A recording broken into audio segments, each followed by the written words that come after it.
midshipmen.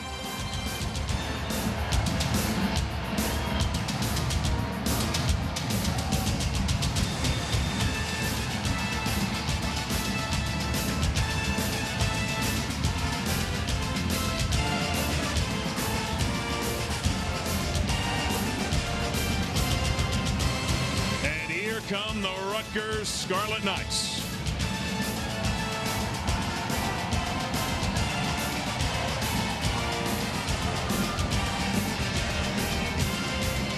Marine Corps Memorial Stadium, Annapolis, Maryland, the site of the 25th meeting of Rutgers and Navy, a series begun all the way back in 1891. And a pleasant good afternoon, everybody. I'm John Sadak alongside the College Football Hall of Famer in Randy Cross. Rutgers finds itself in a power conference yet again.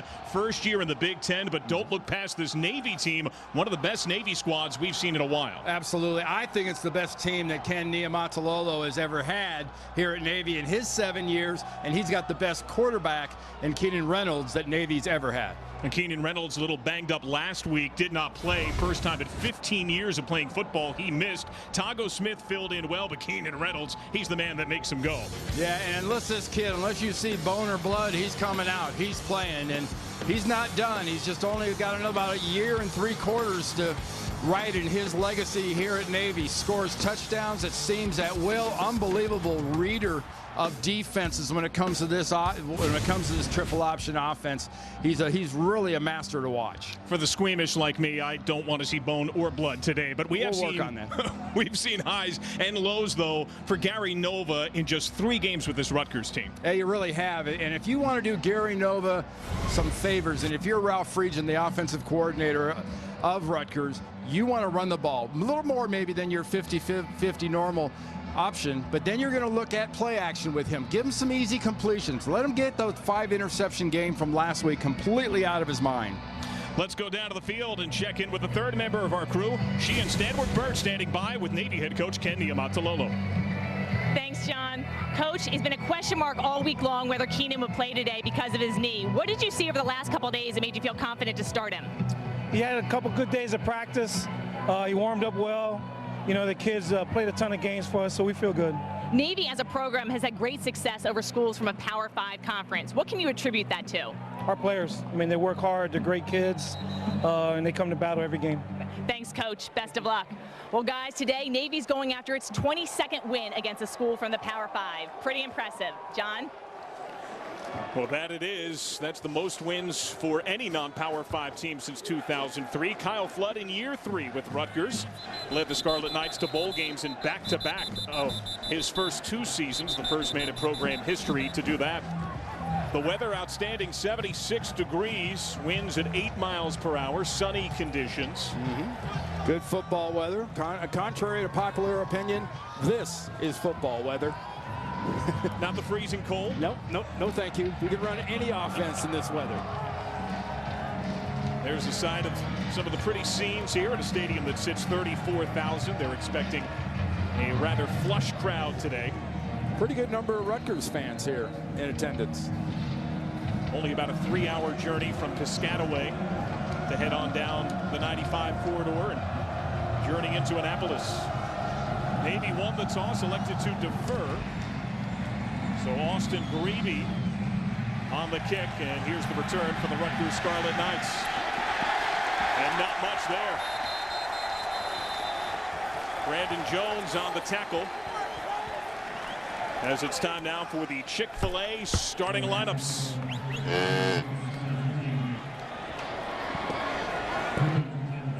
Gary Nova. He is the maestro. He led the Big Ten in quarterback efficiency through the first 2 games of this season, and then that disastrous outing against Penn State.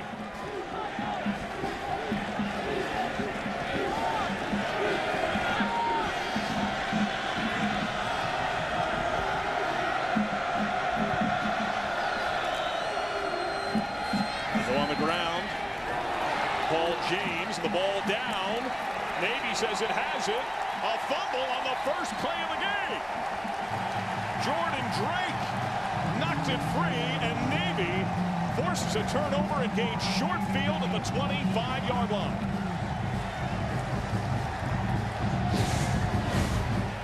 Watch the linebackers come in at the ball. Drake right there. Puts his head on the ball. 43, Drake right on the ball. That knocks that ball out of James's hands, and that sets the midshipman up in great field position. So here is the Navy offense.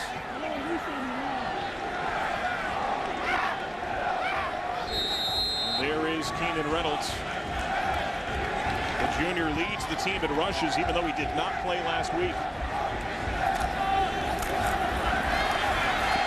Williams-Jenkins on the edge.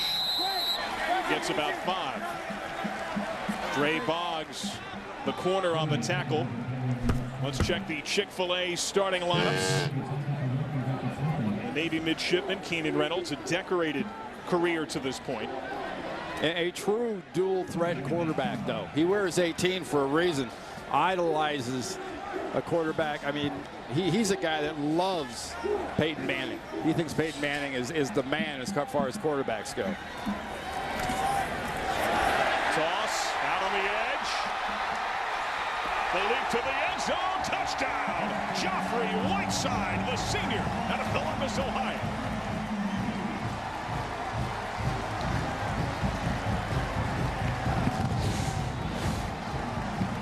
This is called outflanking him with just speed. Quick option to the fullback. You've already got the back in motion. Beautiful flip there. Did he step out of bounds? Yes, he's out of bounds before that ball is reached over. I think they're going to have to review this and end up bringing it back to about the 2-yard line.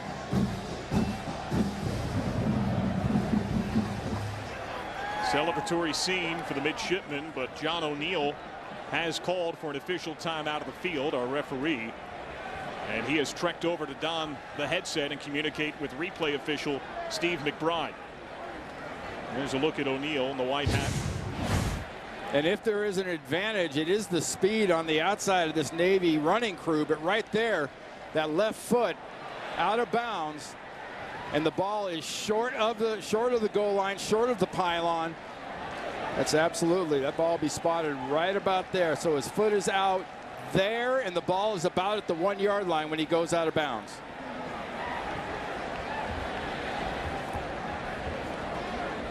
The length of the replay here determining the exact nature of the spot. More than anything else, it seems pretty apparent. Usually they'll get it right. After further review, the runner stepped out at the 1-yard line. It'll be 1st and goal at the 1-yard line for Navy. Ball be placed on the right half. There you go. So now you've got a down and goal situation from the 1 that should be a gimme for a team like Navy, but Navy's had some red zone troubles early in the year. Well, you get Coach Flood and Rutgers. They know very well. They historically have game planned this offense very well.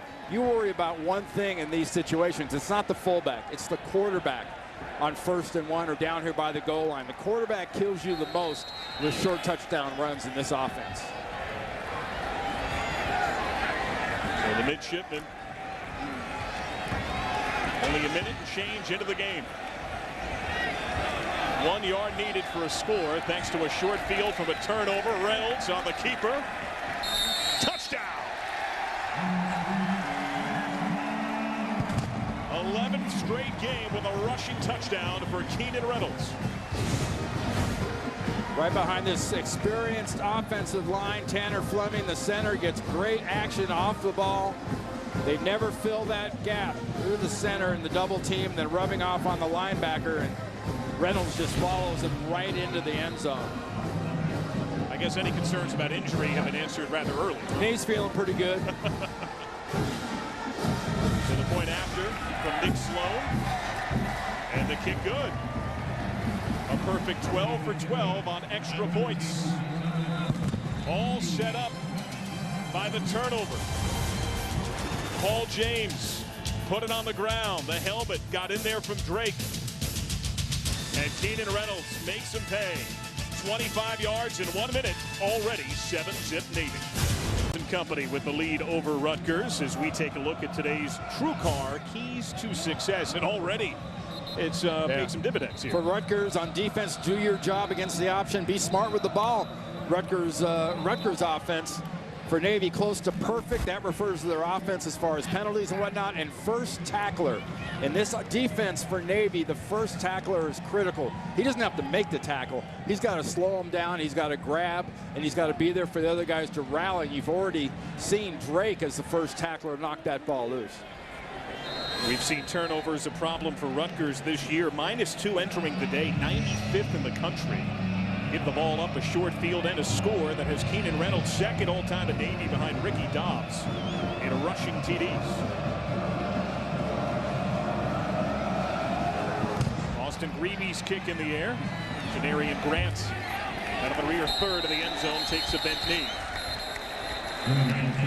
Let's take a look at the Rutgers Scarlet Knights full offensive lineup. Who jumps out to you, Randy?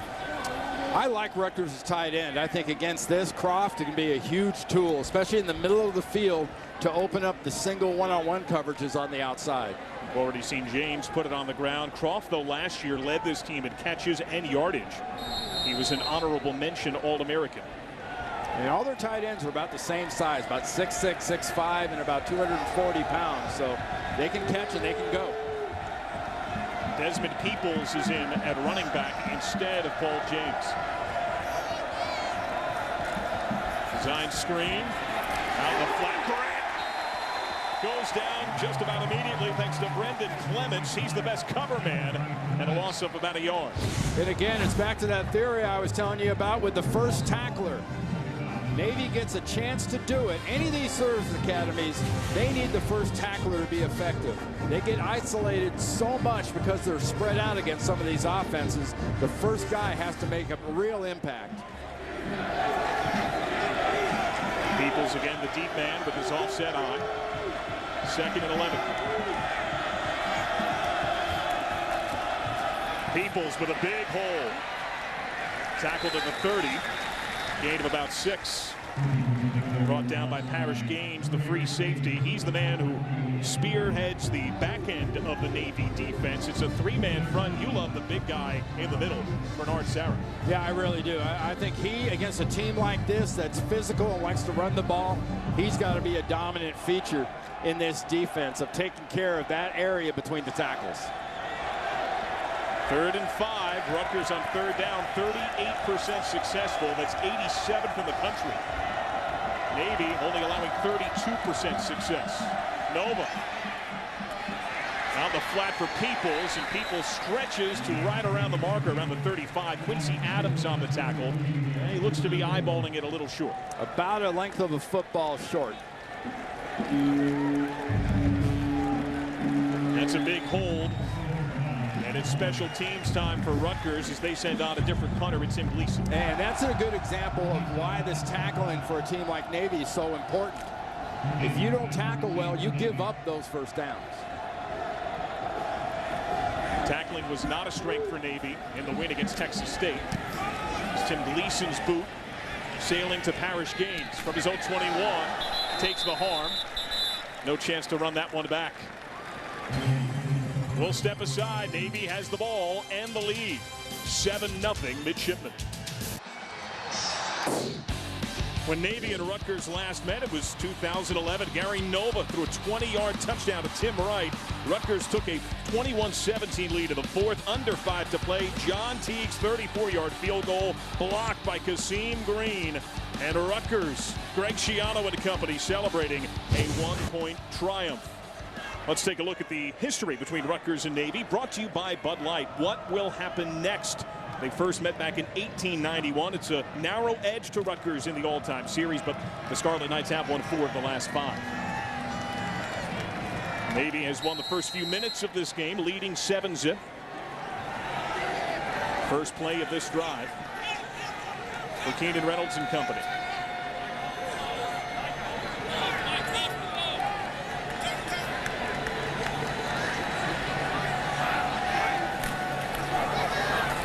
Reynolds keeps. Knocked out at around the 28, gain of about 7. Nice little grab on a bad snap, huh? Ball is high and right. Just traps it with his right hand. Still stays in that pistol look with the backs behind him. runs just a regular quarterback keep off the edge, but no ill effects so far can be seen by that knee. Reynolds running strong. DeLon Stevenson had that tackle.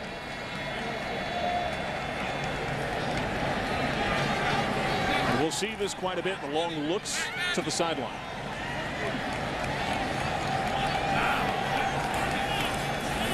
Second and 3, Noah Copeland bullying his way to about the 31.5. That could be a first down.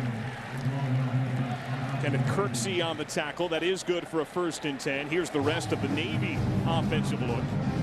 Jake Zuzik, the right guard, senior out of Brookhaven, Pennsylvania. Yeah, he was a big part of that last first down there. Zuzik, he is big, he's strong, he's physical, and he's a lot quicker now, losing 20 pounds, so they can use him pulling a little bit more. He used to be the strongest man of the team. He told us he cedes that to Bernard Sarah, the nose guard on defense these days. Chris Swain into the game at the fullback spot. And he gets the ball. The subtle Keenan Reynolds movement. And that's good for a first down. A gain of more than 10. Quentin Gauze on the tackle. Yeah, that's just the whole middle of the offensive line here. Look at the great job that they do handling this Rutgers defense. You double down, you come off on the linebacker. He doesn't get any better than that. If you can get that kind of pound on that nose tackle and then come up and bounce like Ben did, the guard, that's the perfect execution of a combo block. The 43. Swain again, this time to about the 46. Darius Hamilton. Man who's drawn some comparison to Aaron Donald of Pitt fame. Got the tackle. Very, very quick. You know, that's why he's 6'4", about 250. He can get in that 3 technique outside the guard's shoulder and really wreak havoc coming up the field.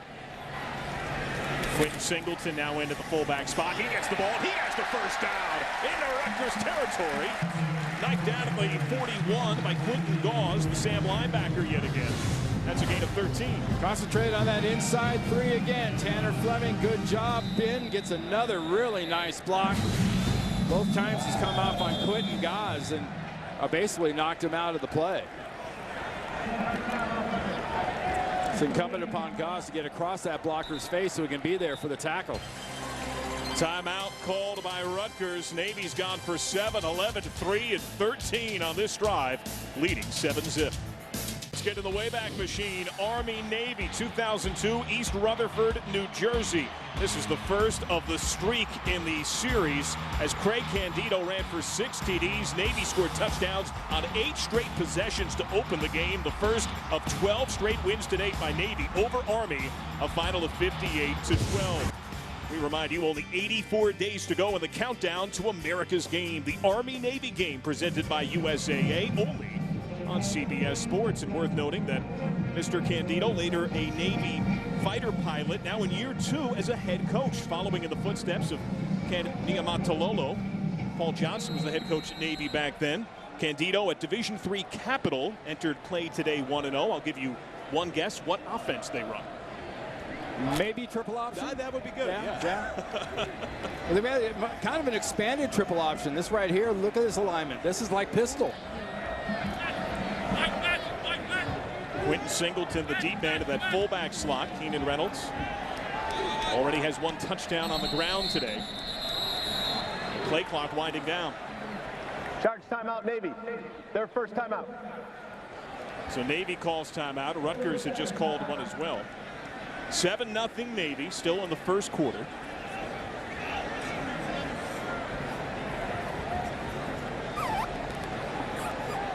Navy taking on a Rutgers team that's still reeling from an emotional loss, the first Big Ten contest for the Scarlet Knights. Last weekend in that inaugural action, a huge crowd on hand at Piscataway. 1:13 to go. Bill Benton from New Jersey, a 5-yard run. Penn State took a 13-10 lead, and then Gary Nova intercepted by Ryan Kessler, the 5th pick of the game for Gary Nova. Penn State escapes a 13-10 final. Difficult for Kyle Flood, who talked about the maturation of his team. You turn the ball over that many times and you still only lose by 3. On the ground to the 39. If you're a Rutgers fan, you've got to know you're a pretty doggone good football team going against Penn State. Turn it over 5 times and still only lose by a field goal. So the needle's still pointing upwards for Rutgers. And the coaching staff was quick to point out, you saw it as well when we talked about that game, those 5 picks are not all on Gary Nolan. No, I mean 2 of them were flat tips. That's what gets lost in the wash sometimes. There were 3 that he owns, so they're all his. 2nd and 8. Only one deep man for the Scarlet Knights. Many bunch near the box. Pass play on the slant, caught at the 32, a twirl by Jameer Tillman, and he's got a first down. The Rutgers 29, Garif Glashin, the quarterback, stopped it. Now, if you're just seeing this option quarterback, Keenan Reynolds, for the first time, you're seeing what makes him so special. He makes the decisions, he can run with the ball, and he can be extremely accurate. Most option quarterbacks couldn't shot put the ball like that, much less throw it like that. Spoken by a man who's done the shot put in the past. And been in a couple option offenses, too. Down Knight here. Let's take a look and see what transpired. Ooh, friendly fire there. Yeah, a little knee into the front of the, little shoulder into the front of the knee. Hyperextending his left knee.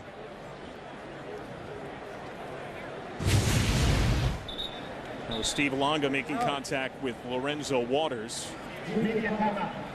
7-0. Navy's got the lead. Stevenson just helped off the field as we meet the entire starting lineup for the Rutgers Scarlet Knights. A different look, though, because they go with 3 safeties. 3 safeties instead of 2 linebackers. Now we have Chaffee in there at safety, a former corner. That gives them better speed on the outside. They can stop them inside and talk about the pitch on the outside for the corners. Here you see Stevenson, who won the free safety job in a summer camp battle. He had 9 tackles in the Washington State game to begin the year. Reynolds keeps it. Takes some contact at around the 28. That's a gain of about 1. 2nd and 9. Kenneth Kirksey, the senior out of Daytona Beach, Florida, on the tackle. And traditionally, this Rutgers defense has a heck of a record stopping this Navy offense. Navy has been if not one of the top 2 or 3 offenses in the country running the ball. And over the last several meetings, Rutgers has really done a great job of slowing this triple option down. Under center, Reynolds looking to throw. Pump. On the edge. Looking deeper. Incomplete. Intended for Thomas Wilson, the junior out of Bradenburg, Kentucky. This Rutgers defense, though, has had such outstanding success against Navy over the years. Here are the numbers. The average nearly 120 yards per game less. Now in 2011, Navy had the number 4 rushing attack. All the other years, number 1 in the country. And they held them back that way. And it's made a huge difference. And I think a lot of it is that safety coming in instead of a linebacker, but also the repetition they give it in spring and summer. Every single day of practice, they work against the option. Reynolds over the middle, caught at the 25. Brendan Dudek taken down by Garif Glashin. And it's a smart move by the Rutgers defense, too, because when you get in a game situation like this against a team like Navy, you're worried about this passing game. But what can really get you, what can really gash you, is the running game, especially the surprises and the blown assignments. Nick Sloan hit from 41 against Air Force in 2012. This one from 40. Kick on the way. And that kick is no good. His 3rd miss in 5 tries. He missed from 36 against Ohio State, 43 against Temple. And the junior out of San Diego misses from 40 here against Rutgers. And the snap looked fine. The hold was pretty good, and he just got a little draw/hook tug on that thing, missing it left. Nick Sloan, condolences from his teammates. In a team like this, if you're Rutgers, you know you're playing Navy Navy isn't perfect at something. If they have penalties, if they have a turnover, they miss a field goal, you've got to take advantage of it.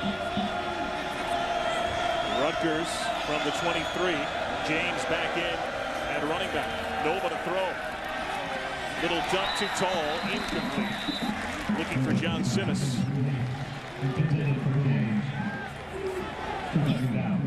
Armed Forces Football, proudly sponsored by USAA. A 7-0 Navy advantage, just past the midpoint of the opening quarter. So Rutgers wearing the American flag R on the side of their helmet in honor of the Service Academy here today.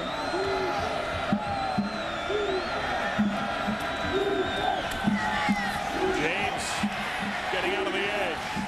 Zigzagging his way for a first down, just shy of the 35. That's a gain of a long dozen.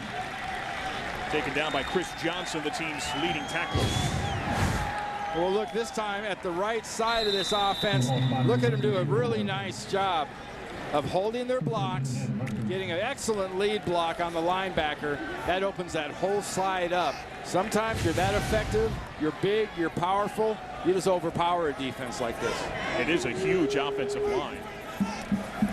All 5 started last year.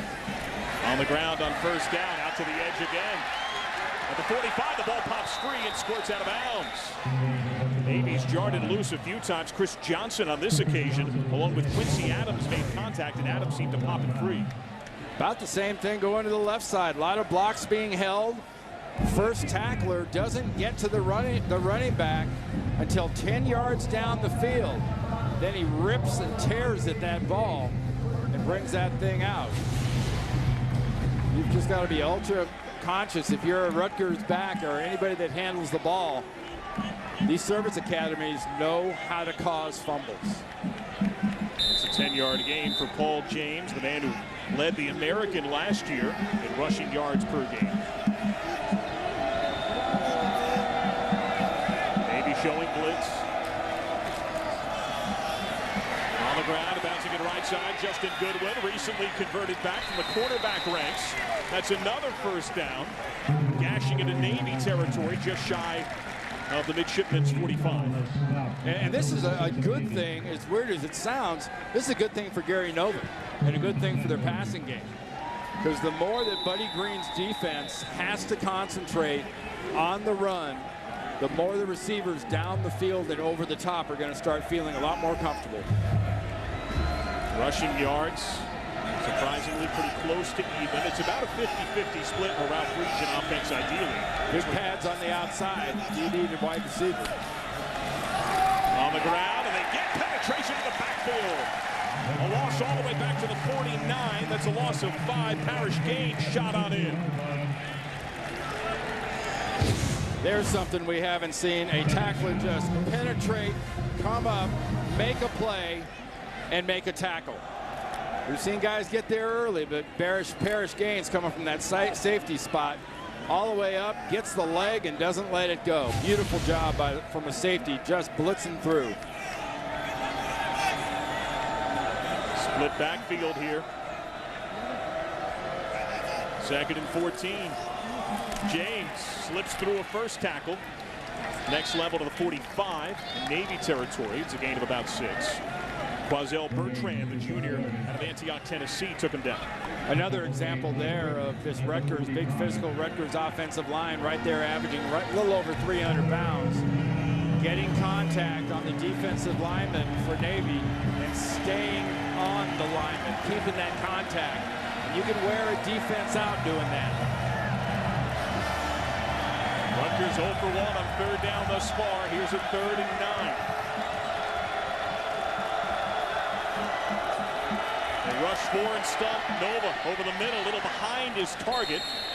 That's brought in, but that's short by about 2 yards, only to the Navy 38. Now you got to think about it here. You're in the plus territory. You're on the 38. They're going to go for it. See, before you're right around the 50 when they punted. This is perfect. This is not that big a gamble. You got the power. You got the size. You got a lead blocker. You got to get this. James, the deep back. Nova under center. 4th and 2.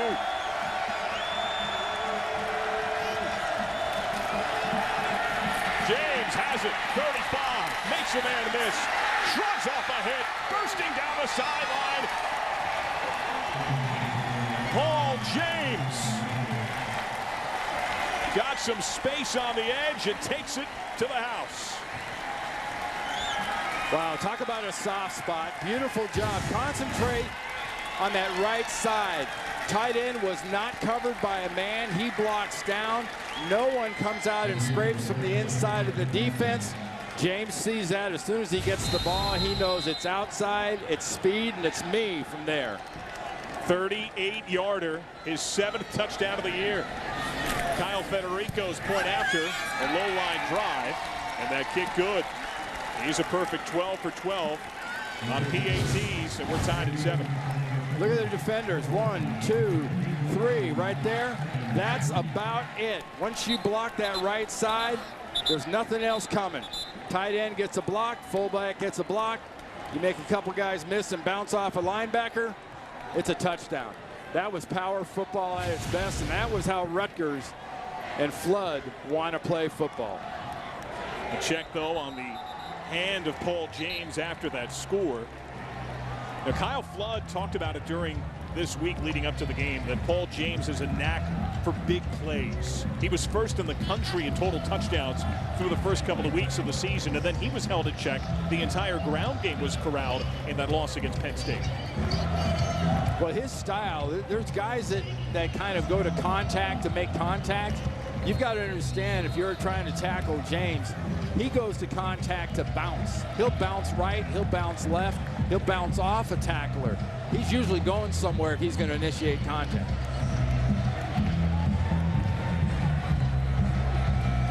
Antonio Gully, Ryan Williams-Jenkins, the return men. Williams-Jenkins from inside of his own 5. Williams-Jenkins refusing to yield. To the 33-yard line. And some solid field position. Today's first down line brought to you by Navy Federal Credit Union. First down has been kind to Navy today. Double-digit yardage multiple times on first down today. And a great job by Rutgers there. You had a ball turned over on downs with that missed field goal. They made that mistake. Rutgers drove it right down and made them pay to tie this game up. Navy from the 33. On the ground, Chris Swain. To about the 36. That's a gain of 3. Tackled by Kenneth Kirksey. So know that when you're looking at an option offense, a lot about how these offenses succeed are adjustments. The coaches have to make an adjustment to what the defensive coaches are trying to do. And we've already documented that Coach Flood and his staff have done a really good job of making their adjustments. So you stymie him a few times, you're going to see a different version of that offense coming at you.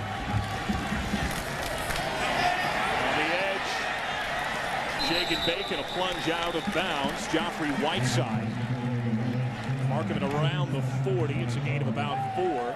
It goes back to the Greg Schiano era when the Rutgers' outstanding stout effort defensively against Navy was first created. And it was on the heels of the 2004 loss that Schiano was surprised by. And they're using the same types of disciplines, the same rules in this defense today that were first enacted a decade ago. And now a lot of it goes back to emphasis too. You try to adjust to this offense in 1 week, there's no way you can adjust in 1 week.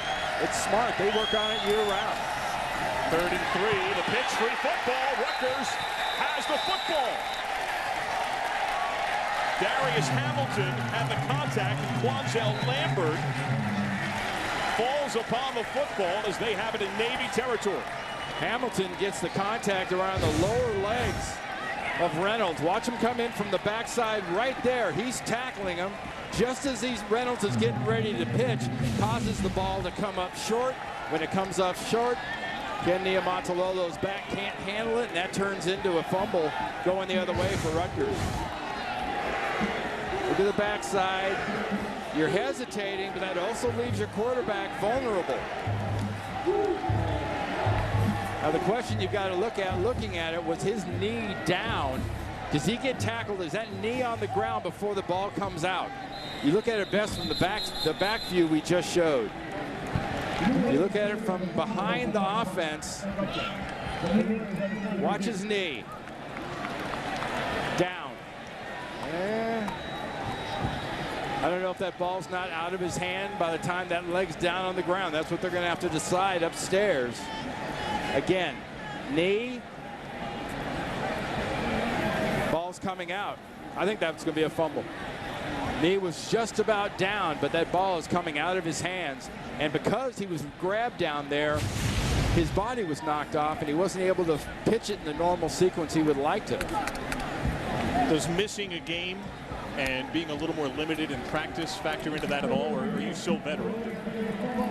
By Rutgers is confirmed. First down. And replay holds up. Yeah, I don't think it has much to do with practice. I mean, Keenan Reynolds can see and simulate in his mind about every option offensive snap you're going to get or look.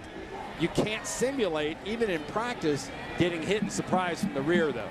And anytime you've got that hesitation by the quarterback before he options, you're open for that. That's on the offensive line. That's penetration. We talked about the penetration. That's exactly what caused that play. 6 fumbles, 5 lost on the young year for Navy, something Ken Niumatalolo has been concerned about. Nova on the play fake. Throws a completion. Caught just before the 20.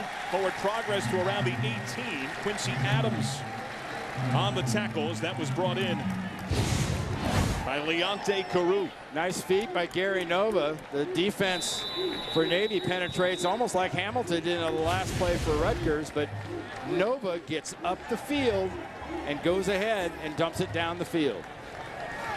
19-yard completion. Those two played high school ball together. Don Bosco prep. On the ground. Paul James carrying Quincy Adams to around the 11-yard line. A gain of 7 in the red zone. Today's red zone numbers brought to you by Verizon.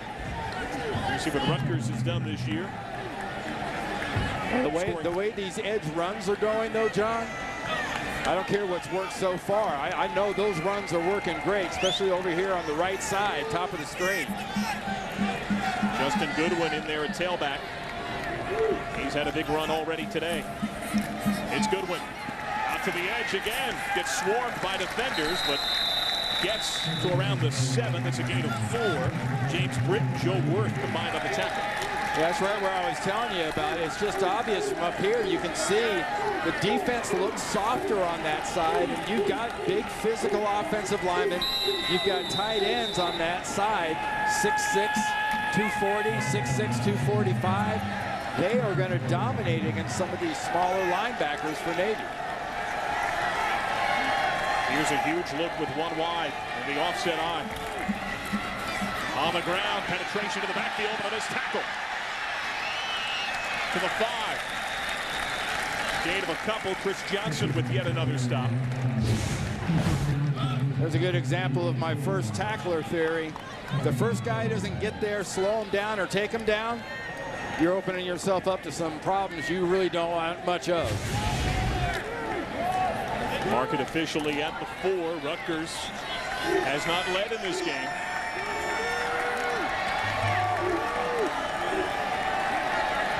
Second and goal. On the ground.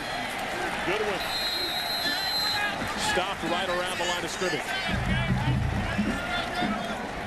We've been talking about that run on the outside. Now, here's where they've been going this way and running that way. Everything's now forced back inside. That's some nice defense by Navy. They forced the run back in instead of letting it penetrate. The results are like night and day different. Time ticking away. The first quarter comes to a close. That is the end of the first. Your score tied at 7. You're watching college football right here on CBS Sports Network, the 24-hour home of CBS Sports.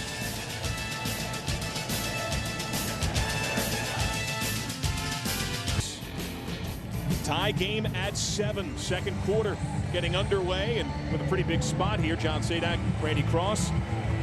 Sheehan Stanwick Birch down to the sidelines. 3rd down and goal from the 3-yard line for the Rutgers Scarlet Knights. What are you looking for here? Well, we've seen Rutgers really accomplish job one, which is stopping the rush for Navy and out-rushing them 99-71. I think it's more run here. It's more power. Maybe on 3rd down you play action, but I'm guessing right here it's 3rd down, it's power. 12 rushes, 5 passes early for Rutgers. Goodwin, the deep back. Nova looking to throw. End zone incomplete. Intended for Janarian Grant, but that ball was nowhere near him. Yeah, you definitely go for this 3 points right here, and the smart decision has already been made, and that's the decision that Gary Nova made of trying to hit the first spectator on the tall blue wall in the end zone, not getting it anywhere near his receivers or defender. Any of that being gun shy after the pick session last week? I think it's just being smart. That's just good coaching and good execution.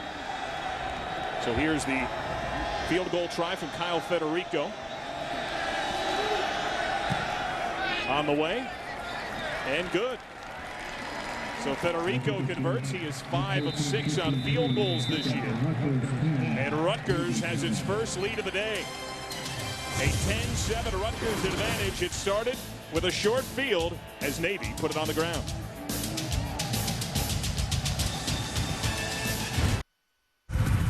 Navy, midshipman. Loyalty. Honor. Dedication. Family. I play for my country. I play for the United States.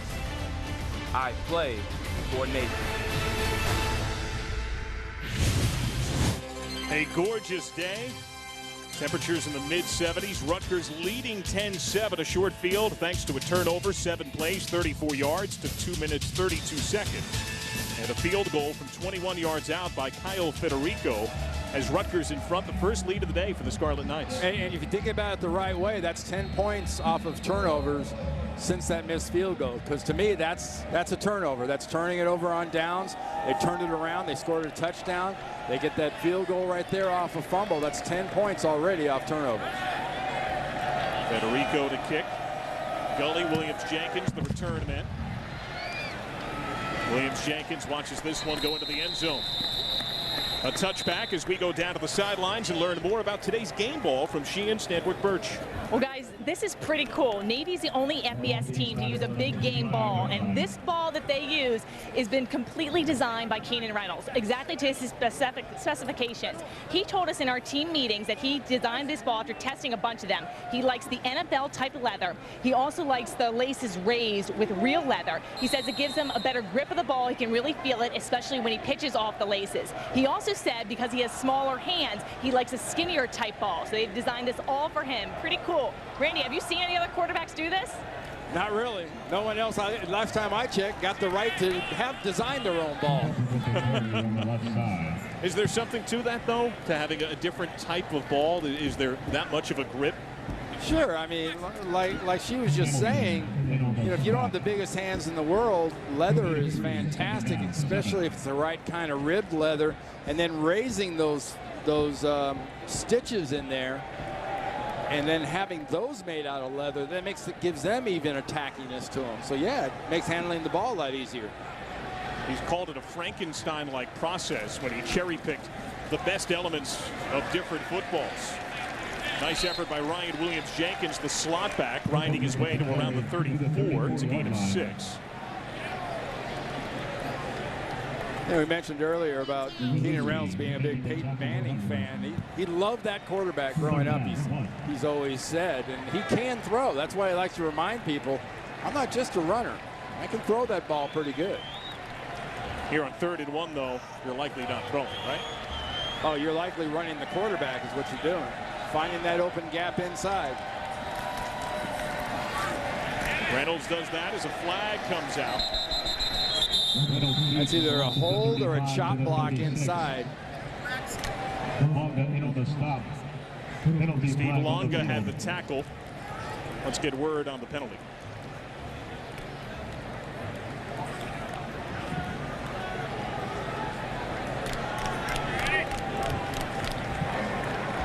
foul. Clipping.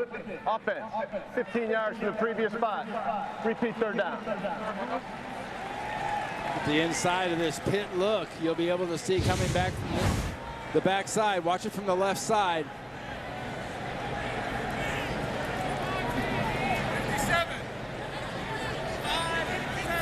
57. Didn't see much in the way of a clip there. Everybody else that was lined up in line.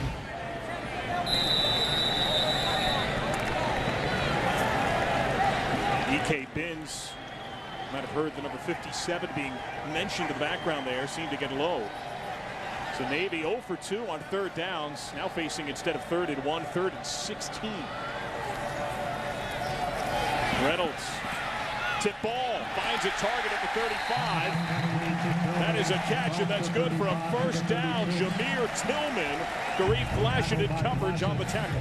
Not bad for an option quarterback, huh? A guy that last year had 31 touchdowns rushing. He knows he's going to get smacked. He knows he's going to get caught from the side. He still steps into the throw and delivers this thing right on the money for a first down. Tillman's a good downfield threat. Led the team in catches entering today. The son of Cedric Tillman, who had time in the NFL. It's the dive to the 38. Noah Copeland, the fullback, on the plunge.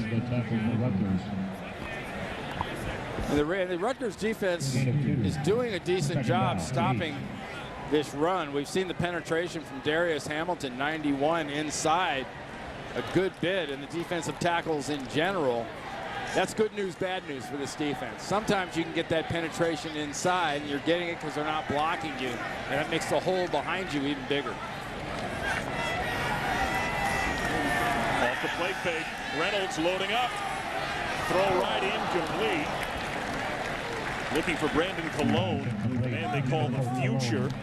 A freshman out of Brownsville, Texas, who's trying to get his plebe legs back. Well, that ball really sailed on Reynolds, too. Remember, he's wearing a knee brace. It's a little smaller knee brace than the one he started the week with, but it's still a different feel for his legs. Quarterbacks have a tendency not to bend their knees as much as they should when they wear the braces, and that'll usually make the ball sail high when you're stiff-legged. 3 of 5 thus far. There's a 3rd down and 8.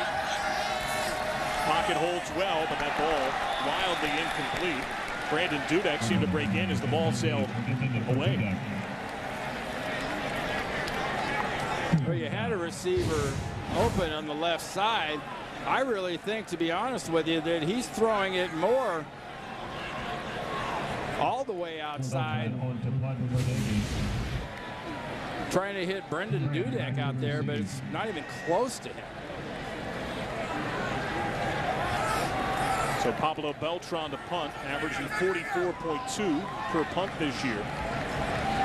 Janarian Grant, the return man, who has returned a punt for a touchdown on his career. Did so against Arkansas for 58 yards. Let's this one roll and jump.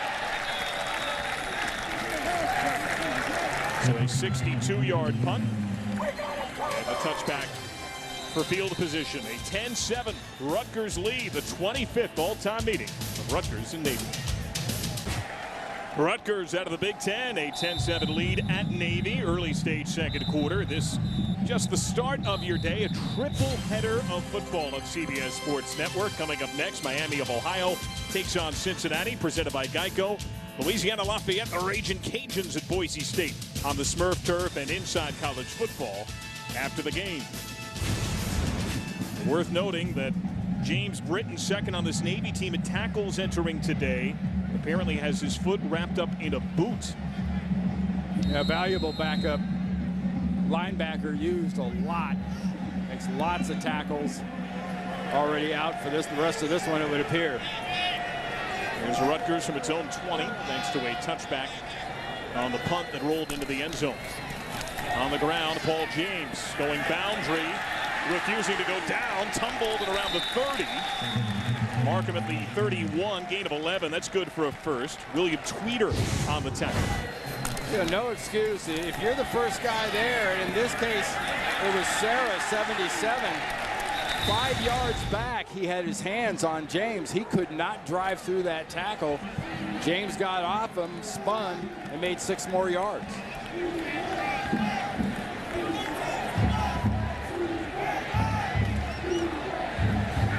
Out of the gun. Nova finds his target on the edge. Carew. Brendan Clements on the tackle. Here's a look at what Paul James has accomplished thus far. Well, the first carry, the ball was hit on the helmet. Other than that, he fumbles on the first one. When he gets contact, he ain't sticking around. He's not making contact to make an impression or to impress you with his strength. He's hitting you to get away from you. Got 38 of those 110 on the touchdown gallop. On the ground to James, huge hole over midfield, and the ball pops free. Navy's got it. Recovered back at the Navy 40. Quazell Bertrand knocked it loose. Will Anthony found the football. The Scarlet Knight is down as the midshipmen go bananas. That gigantic hole, was he down before the ball came out? Yes. After he actually comes down to the ground one more time. Elbow, shoulder, yes, down completely. That's just down by contact. That is not a fumble. And that was some odd twisting of the body in the process for Paul James.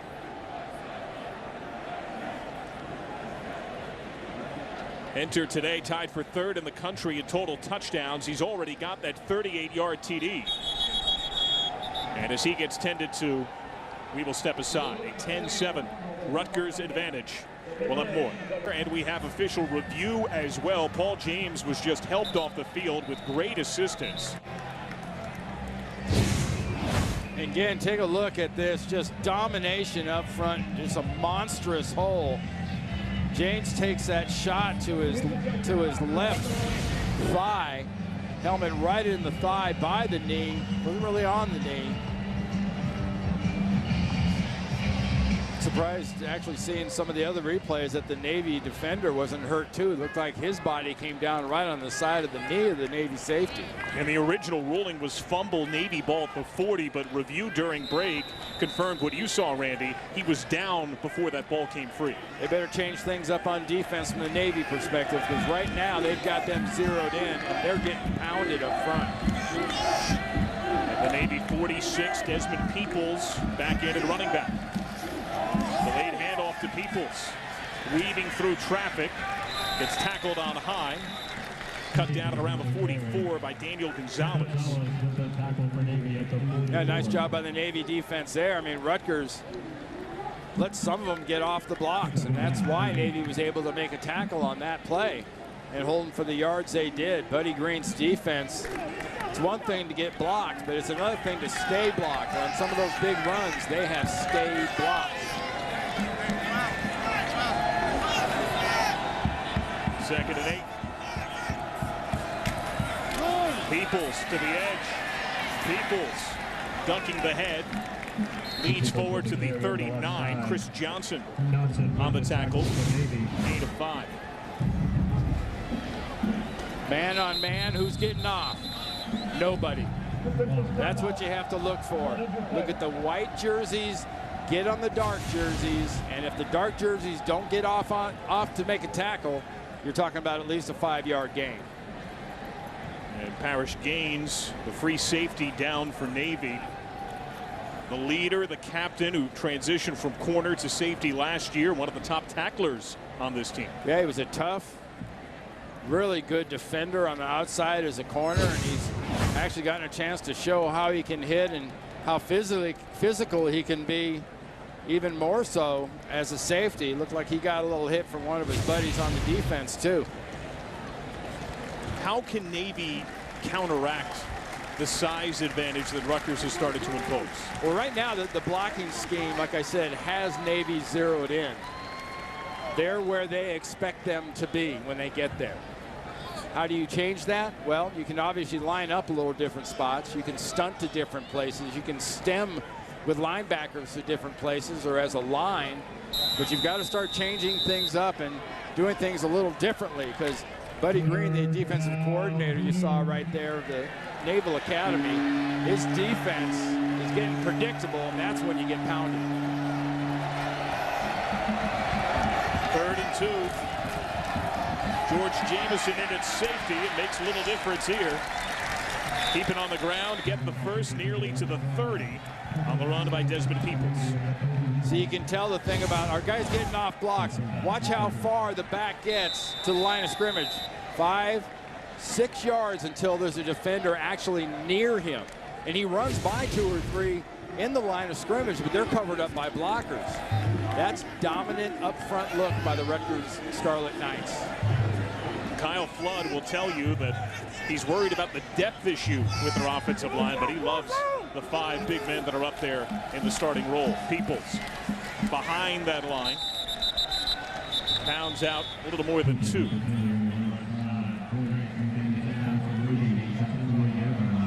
There is Kyle Flood. Led Rutgers to 9 wins in year number 1. And a share of the only championship in program history. He's the only man in Rutgers history to lead the Scarlet Knights to bowl games in each of his first 2 seasons. Yeah, he's really been able to come in here and build upon what Greg Schiano had established here. I think he's improved it. He's given him a little more of an identity. 2nd and 7, the play fake. Nova, wide open target. He finds Carew. And Carew knocked down at the 10. Quazell Bertrand in there on the contact, down and goal. 18-yard completion. When you're going to run the ball like that, watch the linebackers react to the fake to the backs. This second level of defense sucks up, sees the back, you throw right behind it, and you've got a wide open receiver. This is Gary Nova's view. Very nice delivery. Excellent route. That's all set up by that pounding running game. 1st and goal. Peoples on the ground. Spins off a hit. Falls forward with contact. He's down at the 1.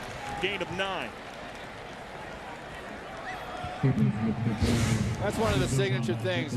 How do you know when an offense has got it going on? The back isn't touched until 6 yards after he's given the ball. Not even confronted from the side. He meets a safety in the hole, then spins off for another 4 yards. Bertrand had the first hit. Obi Uzoma ultimately took him down. 2nd and goal from the 1. Nova keeps it behind those big bodies. Gary Nova. That should be a touchdown. He's in the end zone. No signal yet as they peel the pile. Touchdown. Randy Cross. Soothsay. He just crawled into the end zone before the other guys jumped on top of him. Watch him put his head down, just burrow in behind his lineman. Then the pile comes in and sort of reinforces his position. Stay in the bottom of those piles like that, you'll become a fossil after a while with that much pressure on you. A diamond eventually, right? Right. 2nd rushing touchdown of the year for Nova. So a point after for Kyle Federico. And his kick good. 10 plays, 80 yards. It took nearly 5 minutes, and the Rutgers Scarlet Knights going bananas from an early deficit to a 17-7 lead.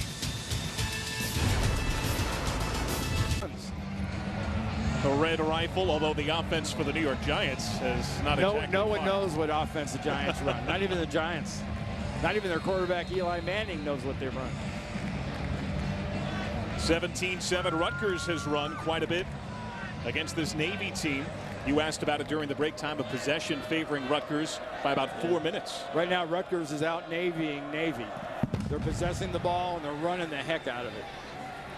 Ryan Williams-Jenkins takes a knee. We have had some downed bodies on both sides. And for more on the injury front, let's go down to the sidelines and Sheehan Stanwyck Birch. Well, guys, Rutgers doesn't release injury reports, but Stevenson on Rutgers defense, number 27, had his leg braced up and walked off the field with crutches. The same for Paul James, who leads the team in rushing for Rutgers. He had his right leg braced and left on crutches. On the Navy sideline, Keenan Reynolds, I saw him warming up on the bike on the sideline, adjusting his knee brace. Didn't seem to have any issues, probably just trying to keep it warm. Thank you, Sheehan. This Rutgers bunch has been banged up coming in, missing 2 likely starting wide receivers. It is Reynolds, Copeland the deep man. Reynolds, a first down throw, knocked down. Intended for Brendan Dudek. Kareem Glashan was there to pat it away. Now, you can make an argument right now that Rutgers is in the Navy coaching staff's head because of that dominance on the offensive side, because this is not what Navy is. I know I've been telling you that Keenan Reynolds can throw the ball, but this is a first down pass. And this is a first down pass. It shouldn't be fitted in that hole he's trying to fit it in. This is a team that's a dominant running game, or running team, and right now their running game isn't real dominant. Second down, Reynolds. Ooh, that's a hard hit. Right around the 31 by Kenneth Kirksey at 6'1", 275. That's the thing about Keenan Reynolds. He will initiate contact sometimes when he runs in the middle. He's only about 200 pounds, but he can hit. He's got great leg drive. And here's the consequence of an incompletion on first down. Here's 3rd and 4. Yeah, this is a spot where you're behind the sticks, and that's something that Navy's not used to. They're used to 3rd and 1 or 3rd and 2 in this case. They're 1 of 4 on 3rd down so far. The pitch play. They get the edge. They get the first down. Ryan Williams-Jenkins, the slot back on the carry. You're on the right hash mark. You've got that whole field to your left, and you've got some serious speed coming out of the backfield with Williams-Jenkins. He's got the edge at the pitch. The corner is out of position. The receiver has done a typically good job of blocking. That was more scheme than anything else. They out-schemed Rutgers D. Worth noting they're without Brandon Sanders today, their usual punt returner, and a dynamic playmaker at that slot back position. On first down, Reynolds keeps and gets overwhelmed by a pair of Scarlet Knights. Let's check in with Brent Stover in our New York studios for an update. There's an interesting score for the Big Ten. Last time Utah was at the Big House, they beat Rich Rod's Michigan Wolverines. First game for Rich Rod at Michigan. Incompletion to Brandon Colon. That was a Wolverine team that in the Rodriguez era could score a lot of points, had trouble stopping opponents. It feels like in the Brady Hoke era, the strengths and weaknesses have been inverted. Well, and you look at this game, you know, Navy came in here averaging 400 yards a game plus in rushing. Right now, they're under 100 yards for this half. So right now, they're really being shut down by their standards by Rutgers. 3rd and 12. Pocket holds well. Reynolds finds his target near the sideline. That's a catch. Ryan Williams-Jenkins helped out a play by Lorenzo Waters. Watch the ball. Watch the feet. Then watch the ball again. He's got it. The feet are in. And it's a catch all the way through the process. Huge conversion on 3rd and 12. And here's the pitch. They fell for the dive. Out on the edge. Joffrey Whiteside. It's to around the 34-yard line. A gain of about 7. Nice mix by Keenan Reynolds. He's getting them with the one pass, but they're using the flank. They're using the speed. They're trying to get this defense to react laterally to open up that fullback and quarterback running game in a hole in the middle of this defense. Does it feel like they're pushing tempo a bit here, too? A little bit.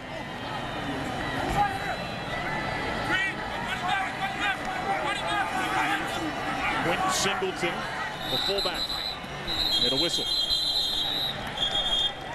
Flood and Rutgers called that timeout. Rutgers, their second timeout. So a timeout called by the Scarlet Knights. Each team called one in the early stage of the contest. And it's a smart timeout. The timeout gives your defense a second to catch their breath, get their coaches on the field, and it takes them out of that rhythm you were just talking about, because Navy is kind of back into a little bit of a bounce. Call this timeout and see if you can stall that timing a little bit. 17-7 margin. Reynolds engineering this drive. He has shown that he is not only healthy, but I think he's demonstrating against a Power 5 team yet again what his abilities downfield are. Oh, and he can definitely throw the ball, but when he really got to work last year. It was throwing play action, but mostly it was running. Quarterback touchdowns rushing in a season, 31. Same for his 31 numbers, touchdowns in a season overall. This guy's going to rewrite all the quarterback position record books by the time he gets out of here after next season. 2nd and 3, the record-setting quarterback keeps it. 4 white jerseys swarm him. Not much of a gain there. Quentin Gauze on the tackle. Watch the way this defense gets right here at the point of attack, reacts to Reynolds and the fullback. They look like they're blocked, but then you have the linebacker, then you have the safety. Remember, we told you they've got 3 safeties and 1 left linebacker. They're quicker to react, and they're taking that second option away. Navy gets its 4th third down conversion of the game. The long lob over the middle to Brendan Dudek. Well, I told you in the first quarter, this option offense specializes in adjustments. Well, Ivan Jasper, the offensive coordinator, unbelievable job there, man, adjusting, and you didn't do it with the running game. You've done it in these last couple passes in the passing game. How do you do that? You got a quarterback that can deliver it even when he knows he's going to get rocked. That's a 27-yard connection to a young man in Dudek who's in training to become a Navy SEAL. He's hoping to be chosen for one of 28 spots. Reynolds keeps it, standing up, touchdown, Navy.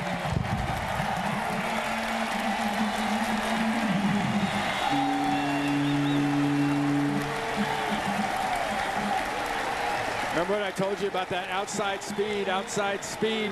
Be careful of fullback, be careful of quarterback. They've showed so much speed.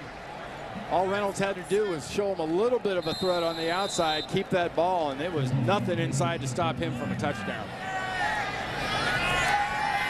Keenan Reynolds, 2nd TD of the day, the point after. Good. And we've got a field goal margin. A 9-play, 75-yard drive to 3:18. And here's the look to Brendan Dudek.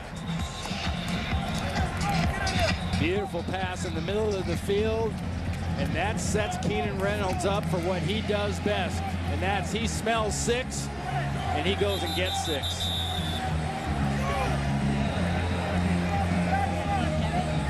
Ken Niumatalolo said, we want to see him look fresher. We want to see him look faster. I think he's lived up to that today. Yeah, how's that knee look? You know, he's throwing the ball well. He's reacting well. I'm going to give Rutgers credit. They've got a nice game plan defensively. They frustrated him at times.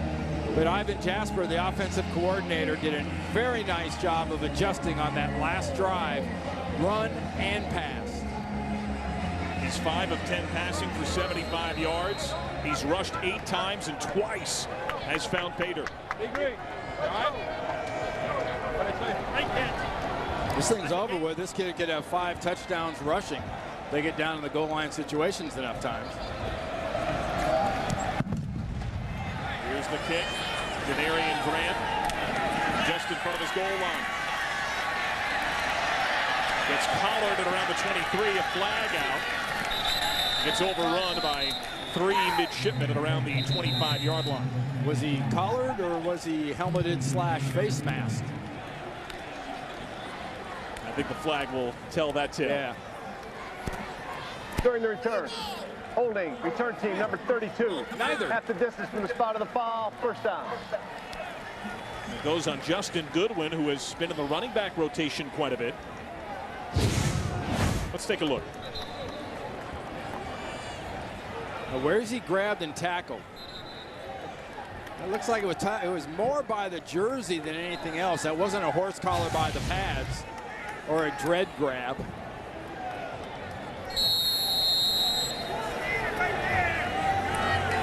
Today's first down line brought to you by Navy Federal Credit Union. Now here's a compelling situation. How does Rutgers react?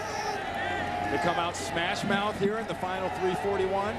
I bet they do, with a play action in between. It's their worst starting field position today. They go to Goodwin, who had the special teams tackle. He pops it to the 14 before William Tweeter took him down. Yeah, the way this offensive line is starting to dial things in, it's really incumbent upon Sarah and company up front, that defensive line. If you're not going to control the area around you, you better control the blockers so the linebackers can go to the ball. Because right now the linemen are getting off on the backers and they're blocking the down line. 2nd and 5. Play fake. Nova. Deep look in stride. Caught beyond midfield. Andrew Terzelli, the 5th-year senior out of Butler, New Jersey, transferred in from Kansas, and he goes big play in a big way. Well, there's your smash mouth followed by the play action. Big play action. Set up by the fact they're running the ball so effectively. And there's a case. Talk about being able to walk away from a defense when you see the ball in the air. That's walking away from a defensive back going after the ball. Beautiful stuff. 39-yard hookup to the Navy 47. Keep it on the ground. Justin Goodwin to the 42. Gain of 5. Tackled by Quazell Bertrand. And Navy rotates quite a bit. They consider all 3 of the men in their depth at each linebacker slot a starter. At the defensive line, they historically haven't rotated as much, but they did against Texas State. Well, they're doing a little bit here today, too. They've had Sarah out on occasion inside, but they're catching a lot of George Foreman straight leads to the chops right now. Oh, good one. 1st down, next level to the 29. Bertrand getting worn out in that safety position. Yet another tackle. Here comes the gash, and I'm talking right in the middle of this defense. Watch the man blocking. Watch the bodies hit the turf. Beautiful cut. Suddenly you're looking up, and all you got to look at as a running back is a safety going, man, I better cat tackle you, or the only thing behind me are fans. 13-yard run, and how about this? Rutgers plus 60 in rushing yards. How's this for an answer to a drive by Navy? Going to use 2 minutes of this 3:41 so far, too.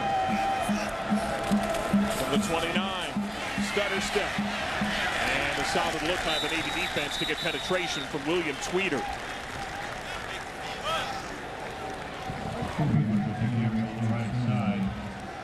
Armed Forces football, proudly sponsored by Northrop Grumman.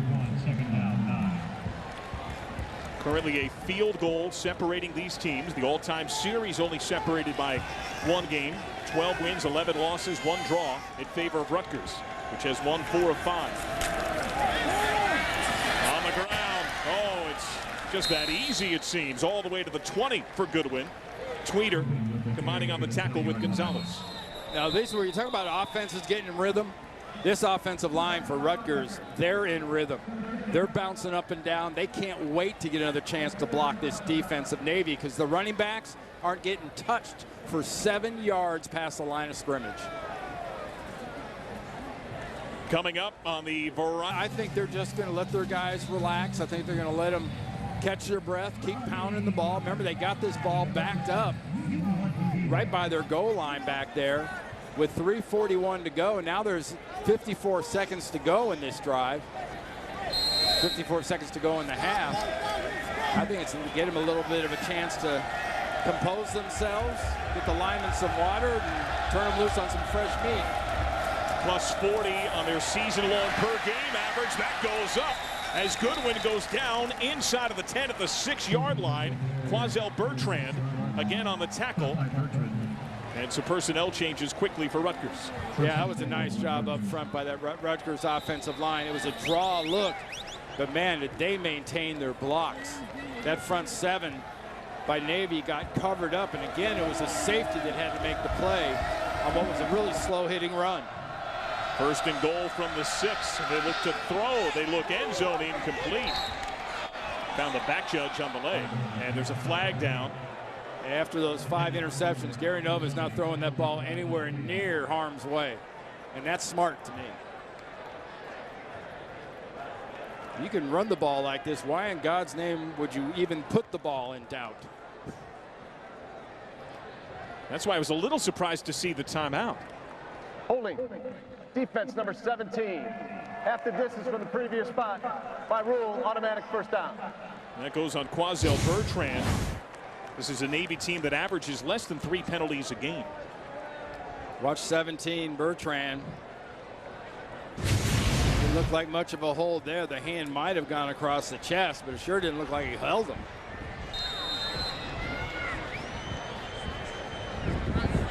That shortens things up for Rutgers. 31 seconds.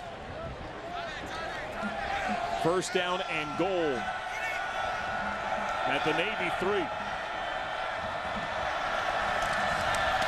On the ground, Goodwin hurdles a man, plunges into the end zone. Touchdown, Rutgers. The sophomore at Madison, New Jersey, emblematic of what Rutgers has done throughout the half.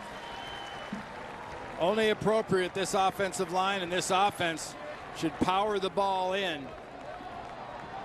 And a linebacker 4 yards behind the line of scrimmage is all that stands between Rutgers and another touchdown, and he really never has a chance because that whole D-line's cleared out of the way. Kyle Federico's point after out of the hold of Mike Bamonte. And the kick good. 24-14 Rutgers, and the clairvoyance of Kyle Flood as well to convert Justin Goodwin back to running back. He had moved him to corner and elected to move him full-time back into the backfield. He said he wanted greater depth. He was asked throughout the week, how will you get enough touches, enough carries for Peoples, James, and Goodwin? And then James gets hurt. Goodwin goes in for a score. It's amazing how good coaches make smart decisions, isn't it? And there's your scoring drive Rutgers just put up. As impressive as that Navy drive for 6 points, they get the ball with 3 minutes and 41 seconds to go. One big pass play, but half a dozen just smashing runs. Goodwin, by the way, started at corner in the opener against Washington State, had a pick in the first series of the game. Now the man who missed a couple of games with an upper body injury has the rushing TD. As Ryan Williams-Jenkins. The mysterious upper body or lower body injury has creeped into the college football game, huh? It has. I thought that was only an NFL. That is the Rutgers injury report. Back of the end zone. That's a touchback. So Navy armed with 2 timeouts, yes, but forced to traverse such a tremendous amount of space, down 10 points. Do you take a shot? What do you run here? If you don't run a play here, you might run a normal play here if you're Navy. But if you don't get across the 50, you just kneel on it. Don't mess around. Don't expose the ball to the chance you can give it back to Rutgers. You saw that number, a very telling stat. Rutgers with 200 yards rushing and Navy only 113. As you mentioned, a Navy team that entered today leading the country at 403 yards per game. Nothing unusual about Rutgers stymieing this triple option, though. Copeland, nothing. Overwhelmed by Hamilton and Kirksey.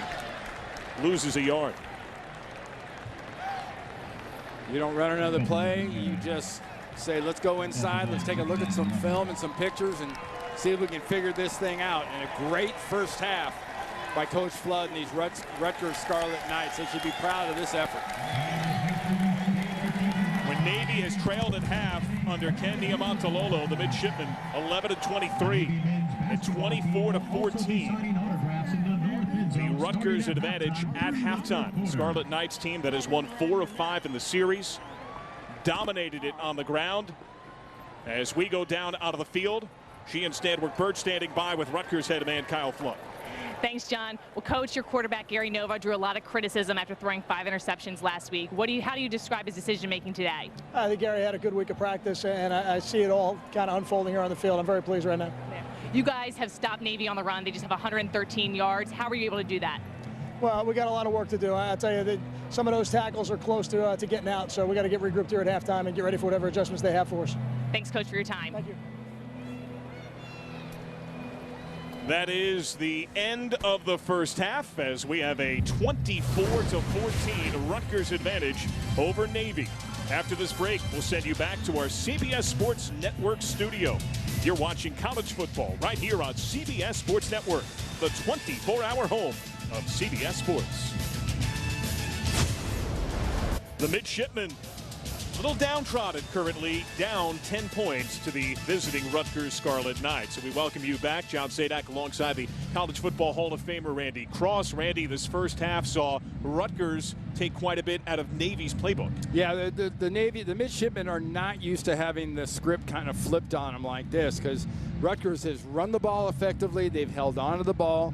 They've won the turnover battle. They've gotten 10 points off of turnovers, where Navy is only taking advantage of that one turnover that Rutgers took advantage. Rutgers started the game with a fumble early on.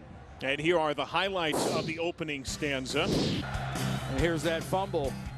Initially, helmet on the ball comes out. Navy gets it. Half a handful of plays later, Keenan Reynolds scores a touchdown, his first of the day. A little later, James on the ground. They changed to Desmond People, showing versatility in that backfield. And ground and pound seemed like all day. Yeah, and that's what they've done here. The better part of the second quarter is they've sized them up, they've zeroed them in, and they've just found their position and pounded them. And it's not so much that Navy hasn't executed. I think it's more that Rutgers' game plan has just been flat better than Navy's, and they've done a better job of implementing it. Take a look at the 5-hour energy first half stats. Rushing yards 200 for Rutgers, only 112 for Navy. Yeah, only one turnover apiece. Time of possession is something that normally swings pretty wildly in Navy's favor, but not today against this football team. They've really hung on to it. So the American flag flies as we zero in on the start of the second. Navy won the coin toss to begin the game and deferred, so the midshipmen get the ball.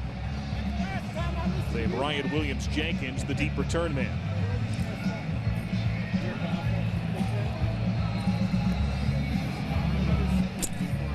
Kyle Federico, 3 touchbacks on kickoffs in the first half. He's had some trouble kicking it out of bounds on the season. Did so to begin the Penn State game last week. Williams-Jenkins takes the knee.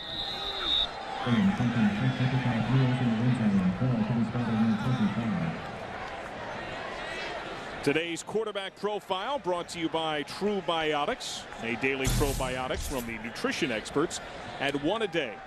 Keenan Reynolds, 8 rushes, 2 have gone for touchdowns, 5 of 10 passing today. What have you seen from Keenan?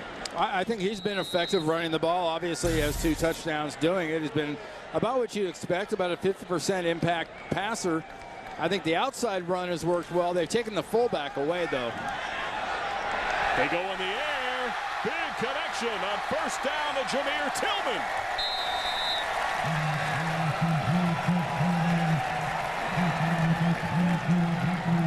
There you go, Ivan Jasper, the offensive coordinator of the Naval Academy. Start the game in the second half, thinking air. Beautiful spiral, beautiful placement, good execution by Navy, way down the field, inside the 25. 53-yard connection. Noah Copeland, the fullback, already knocking on the red zone door at the Rutgers 22. Reynolds to the edge. Not much there. Loses some extra yards. Sebastian Joseph on that tackle as we check in with the third member of our crew, Sheehan Stanwyck Birch. Well, guys, I chatted with Coach Niumatalolo, and he seemed upbeat coming out of halftime. He said it's been a tough game. They started off strong. They need to finish, and his primary concern is just stopping the Rutgers offense. It has been a monumental task early. Second and 12 here. Reynolds pressured backside and sacked. Dropped it around the 32-yard line. David Maluski got back there, the 5th-year senior. Yeah, Brandon Heap just gets run through for the sack. Reynolds never really gets a chance to go down the field, checking past his second. Ken Niumatalolo certainly not enthralled. That's the second sack of the year allowed by Navy.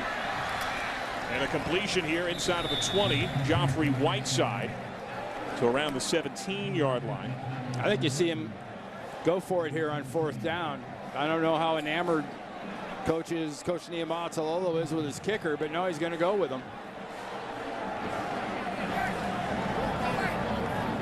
A miss wide left officially from 41 earlier in the game for Nick Sloan. This attempt from 35. He has missed 3 of 5 on the season. This try on the way. And good. So he connects from 35 yards out. And Navy creeps back within a touchdown, 24-17. They got a short field. The big play had it at the Rutgers 22. They settle for 3. Ken Niumatalolo loves the points. Keenan Reynolds, he went for 53 yards in the air on play 1 to ignite the second half, but Navy settles for a field goal to make it a touchdown game. And the second part of what Ken Niumatalolo told Sheehan to start this second half is they need to get Rutgers off the field. Let's see how they can do when Gary Nova and company take the field and begin to pound him. Austin Grebe, Janarian Grant from his own 2. Submarine with flag flying at around the 22-yard line. Ryan Harris on the tackle, but let's see what the flag is for.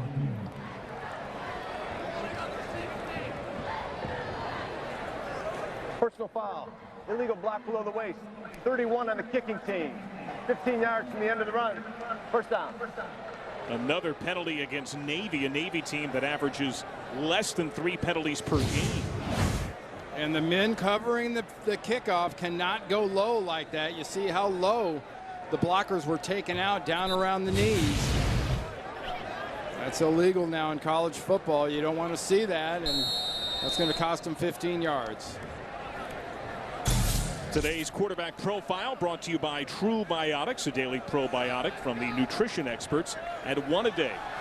Gary Nova, decision-making solid, 7 of 9 passing. The 2 incompletions both went north of the end zone when receivers were covered. Already 3 penalties against Navy today. Desmond Peoples with a shorter field trying to reverse that field. Could not break free from the grips of Daniel Gonzalez. There's a little something you didn't see much. They started to run that ball, did Rutgers, to the strong side of the offense, tried to cut it back to the weak side, but Sarah and the better part of the middle of that defense met him when he made that cut back. A loss back to around the 35. 2nd and 12.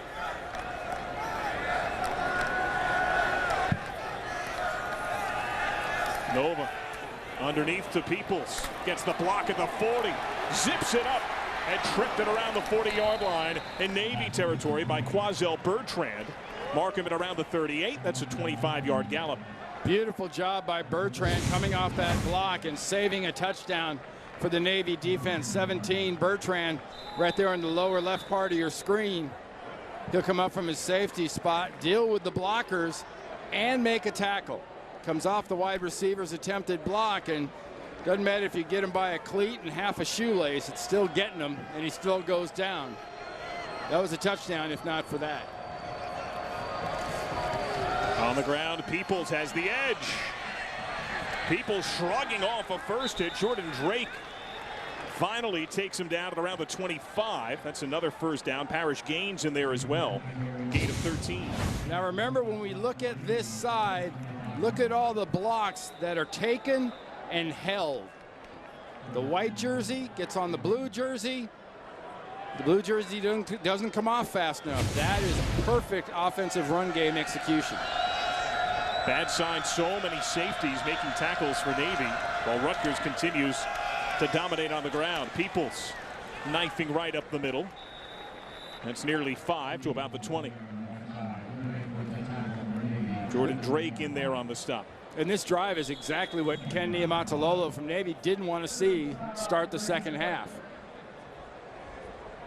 Down man for the midshipman. It's the man who made the tackle, Jordan Drake, the senior out of Douglasville, Georgia, who moved from outside backer to inside backer. He was the team's 4th leading tackler entering today.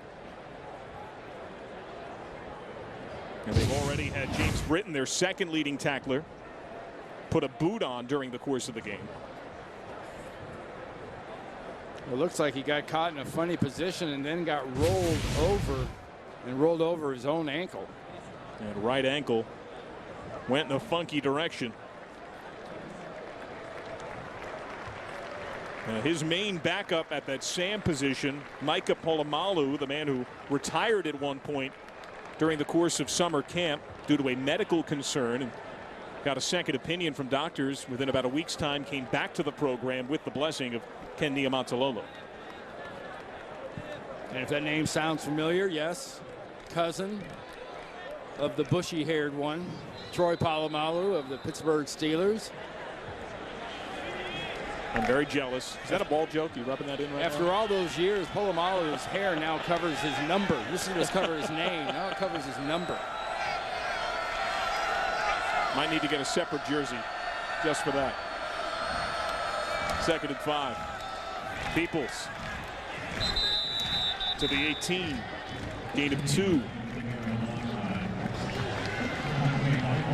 And time continues to tick away. Navy's not used to this, being flushed to the sidelines by a powerful opposing rushing attack. Well, look at these 2 possessions. Navy's possession, they have the ball for 2 minutes, throw a couple of big passes, get a field goal. Rutgers gets it back. Run, pound, pass, pound. Big play right here. Holding to a field goal attempt if you keep them short. 2 of 5 on 3rd down today. It's Peoples needing 3. And he's going to get inside of the 15 before Obi Uzoma made the tackle. And that should be good for a 1st down. First contact actually looked like they might have stopped him short of the line to gain. Watch first contact. First contact is about the 13-yard line. But he doesn't take first contact is what he's going to let them go with. And Coach Flood's running back spins off that attempted tackle and gets a 1st down. And it looks like Bernard Sarah's slow to get up. The stability of the defense. Defensive coordinator Buddy Green told us he's as dependable and solid as anyone we've ever had on the defensive line. And somebody you've got to have against this kind of team. You just flat got to have that nose tackle, defensive tackle that control people up front. But he's had the same problem that the other 2 down linemen have had, and the other 5 players in the front 7 have had. They haven't gotten off the blocks. Big body at 303. His main backup, Patrick Forrestall, 6'4", 305, the sophomore out of Albany, Georgia. He's out there to fill that much-needed nose guard spot. Navy gets a lot of recruits out of Georgia. They were just down in Texas playing Texas State. A lot of recruits out of Texas. Well, Georgia Southern on the schedule later this year. Another game you can watch on CBS Sports Network. Justin Goodwin, the deep man, from the 15. And Goodwin just has a bubble of space around him, carrying him to the 10. Obi Uzoma on the tackle. Today's Red Zone numbers brought to you by Verizon. The Red Zone numbers for the Scarlet Knights: 3 trips, 2 TDs today. A few percentage points above average nationally.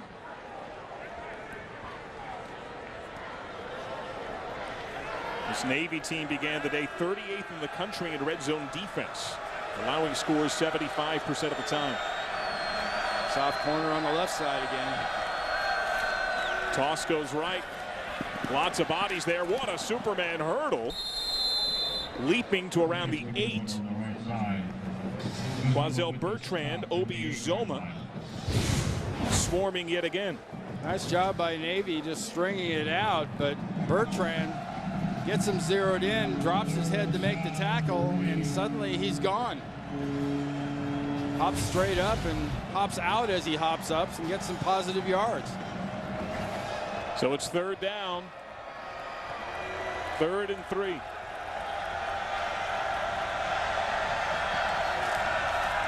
Goodwin again. Goodwin, first down. Chopped down at around the 2. First and goal. Daniel Gonzalez, the middle linebacker, made his first start against Ohio State, makes this tackle. Strong side lead with that fullback coming up.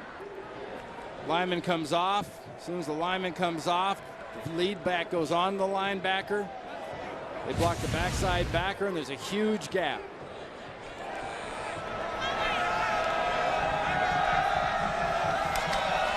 Nova hands it off.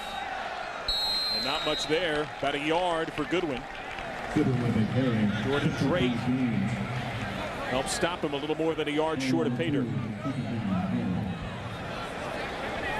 They're going to go big here as they send in both a fullback in Sam Bergen and an extra tight end. Nick Arcidiacono, the cousin of the Villanova Wildcats point guard, Ryan Arcidiacono.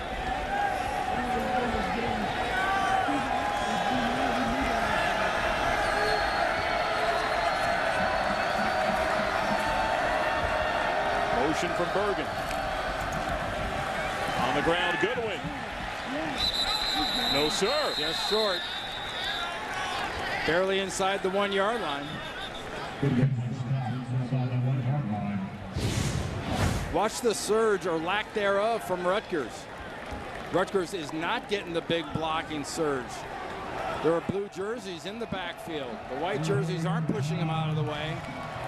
Nice job by the backside backers coming through and filling for those D linemen. There's Buddy Green, the vocal DC. Class of 76 out of North Carolina State. Rutgers has converted 2 third downs on this drive, 4 of 7 on the game. Nova keeps plunging over center. Gary Nova's got a rushing touchdown already today. That came after a peel in the pile, and he's got another. Touchdown, Rutgers.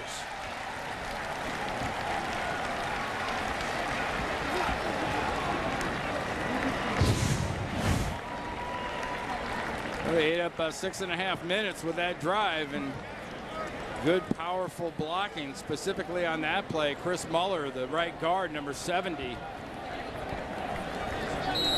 pushed about 2.5 midshipmen into the end zone in front of Gary Nova. He ran the wing tee in his high school days at Boyertown High School. And against this Navy squad, paves the path that helps make it 31-17. A 12-play, 63-yard drive. Took 6:32. It's 31-17. If you're not one of the big dogs and you don't play a conference championship game, I don't like your chances. Time now for today's icy hot injury report. The chance is not good for these 3 men. James Britton out with a broken foot. Paul James and DeLon Stevenson both out with right leg injuries. Britton, the second leading tackler for Navy. James had nearly 100 yards and that long 38-yard touchdown run. Now here's ideally for Kennedy Matalolo and Navy, they would like the ball the rest of this quarter. 6 minutes and 20 seconds to go. That sounds like a pretty good touchdown drive to them. Ryan Williams-Jenkins, the deep return man, takes the touchback. We'll take a break. 31-17. Rutgers has stormed Annapolis and owns this lead with 6:20 to go in the third. Gators under 10 points per game against those top 5 teams. Brian Jones on Inside College Football called for the Gators to upset Alabama.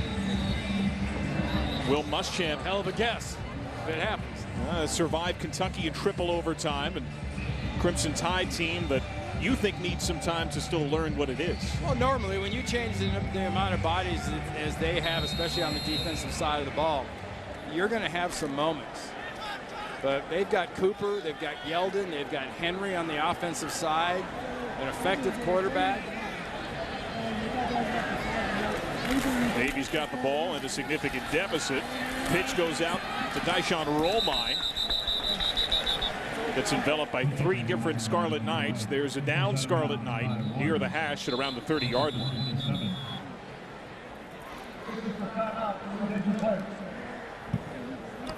Kenneth Kirksey, one of the starting interior linemen, the senior out of Daytona Beach, Florida. who only played the first 3 games last year, had a season-ending triceps injury. Slow to get up. Yeah, you play in that nose tackle position, you can get caught in some funny spots. I don't mean funny ha-ha. He's right there, 95. He's getting drilled backwards. He goes backwards. Then they cut block him, and when they cut block him, that's when he has his problem. Rutgers walking wounded today. Let me correct myself. That was Joffrey Whiteside of the carry. Kirksey putting far more weight on his feet than his teammates have when they've been aided off the field today. Looks like it might have scared him more than hurt him. D linemen don't like people down around their legs. I mean, that's messing with their money. That's messing with their future. They'll usually go down pretty quick. So next man up for Rutgers. 2nd and 8 for Navy. Off the play fake, Reynolds flushed by Hamilton. Hamilton coming. This pass tipped. And incomplete.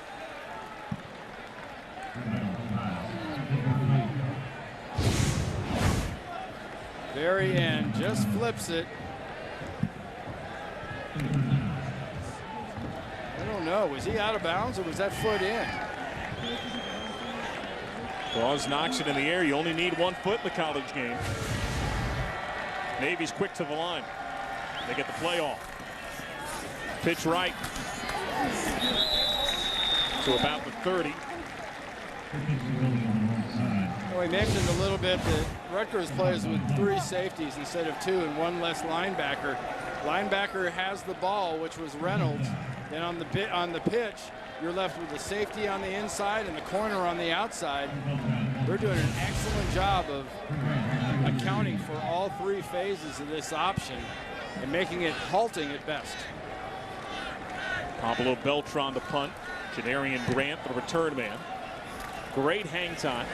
Grant calling fair catch, makes it at his own 29. So a 41-yard punt. Not the drive the midshipmen would have wanted. Rutgers has the ball and the lead, 31. Let's flash on back December 11th, 2010. Philadelphia, Pennsylvania, the city of brotherly love. And Ricky Dobbs showing some love, 77 yards deep to John Howe, made it 10-zip Navy. Wyatt Middleton, then a 98-yard fumble return. Rumble, stumble, 24-7 Navy. Midshipmen go on to win it 31-17. Take a look at this week's Where Are They Now? Brought to you by Bass Pro Shops. Wyatt Middleton, a Navy safety from 07 to 2010, currently deployed, serving on board the USS Sterrett. He's one of the greats all time for Buddy Green's defense. And for more, let's go down to the sidelines and she and Stanwood Birch. That's right, John. In our meetings, Buddy Green recalled such great memories when we brought up Wyatt's name. He told us that he made more wow factor plays than he can remember, and actually he just was watching him on tape as they prepared for Rutgers. Green watched the 2010 Maryland Navy game because current Rutgers offensive coordinator Ralph Friedgen was the head coach at Maryland at the time. Green said Wyatt was one of the most solid guys that has come through this program, and as good as it gets when talking about leadership. And as you know, that means a lot coming from this Naval Academy program. Thank you so much. Indeed, leadership taught daily here in Annapolis. So to display that above and beyond even your teammates says quite a bit. Justin Goodwin, the deep man for Gary Nova. Quick drop, the pump fake. John Simmis brings it in, gets to around the 38-yard line. Brendan Clements with the tackle. Nice execution there by Rutgers in spite of some pretty good defense by Navy. I mean, Navy was right there. It's just Nova threw that ball in the perfect spot to get his completion. Ralph Friedgen, his name mentioned, the first-year offensive coordinator for Rutgers, lured out of retirement. Actually lured out twice as they go on the ground to Justin Goodwin. Not a whole lot to about the 40. Jordan Drake on the tackle. That could be good for a first down. Indeed, they'll move the chains.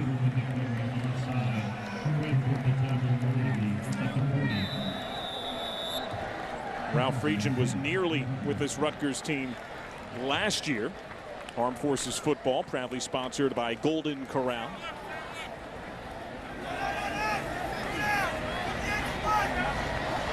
First and 10 for Rutgers, up 31-17.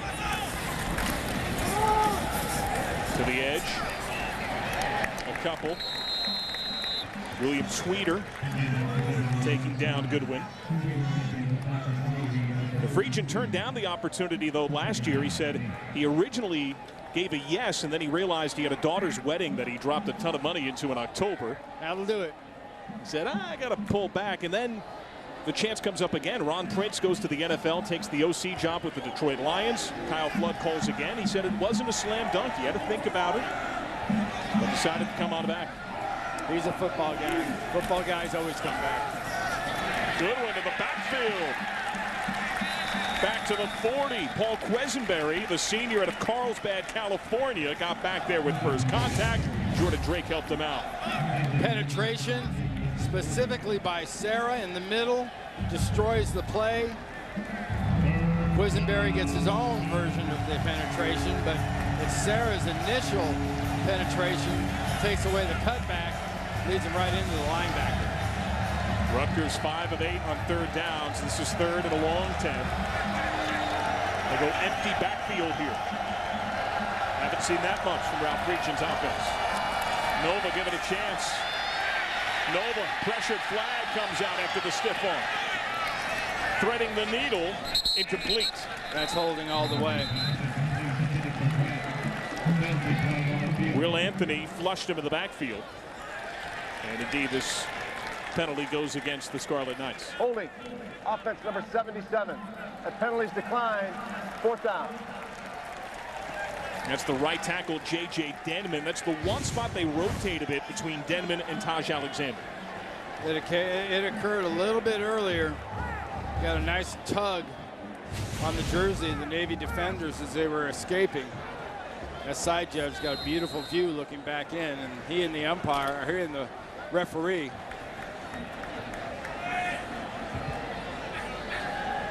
So here's the punt. Tim Gleason's ball to Parrish Gaines, retreating. Makes a fair catch inside of the 10. So a long field to go for Navy after that. To the offensive side to see what they can get going here, backed up.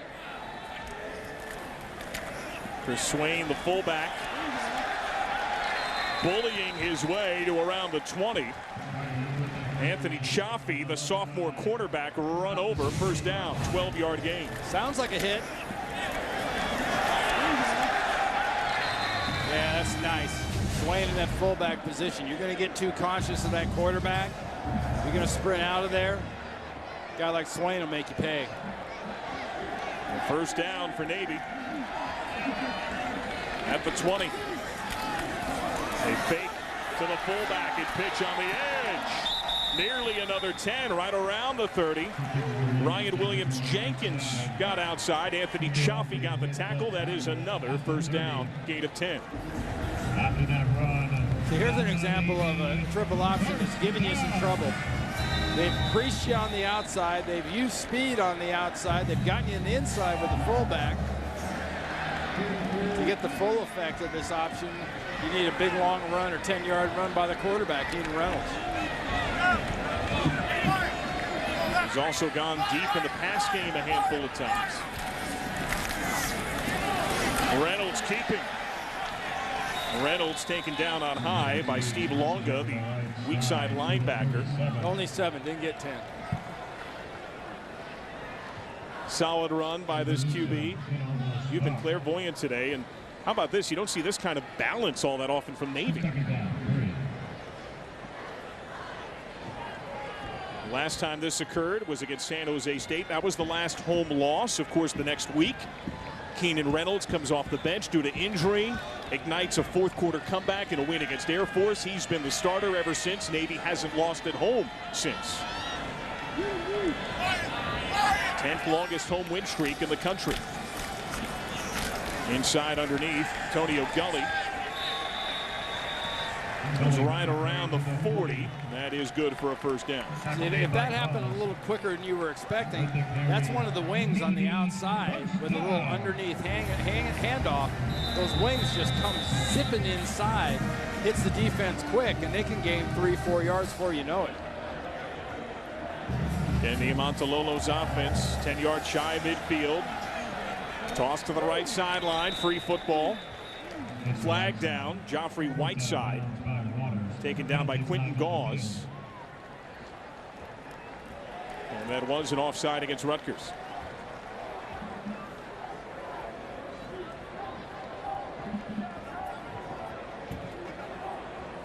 Offside, defense number 93. That penalty's declined. Result of the play is second down. Dwani Mera at the end spot. Well, they gave it to Dwani Mera. Sure as heck looked like it was more inside on that. Looked like more was Darrell Stevenson that was offside. Quentin Singleton, the deep fullback. Got to get to midfield. Reynolds decides to pitch. Loose ball near the sideline. And it looks like Navy holds on to this one. Yeah, for those of us that played high school football, you always had the one coach who talked about mobile, hostile, mobile, agile, and hostile. That describes Lorenzo Waters right there as safety. That's how he plays. And you're looking at him before you're looking at the ball. That means you know you got a guy that can hit you. Reynolds tripped up by his own man with the football in hand, and that's a loss of yardage to the 46. Noah Copeland took out his quarterback. Remember we talked about this team has to be perfect. Doesn't always have to be a turning over the ball not to be perfect or a penalty. Stop yourself. 4th and 4 seconds ticking away on the quarter. I would expect him to punt here.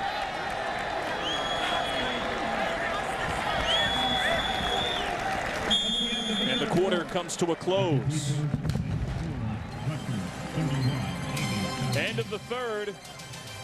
31-17. Rutgers leading Navy. You're watching college football right here on CBS Sports Network.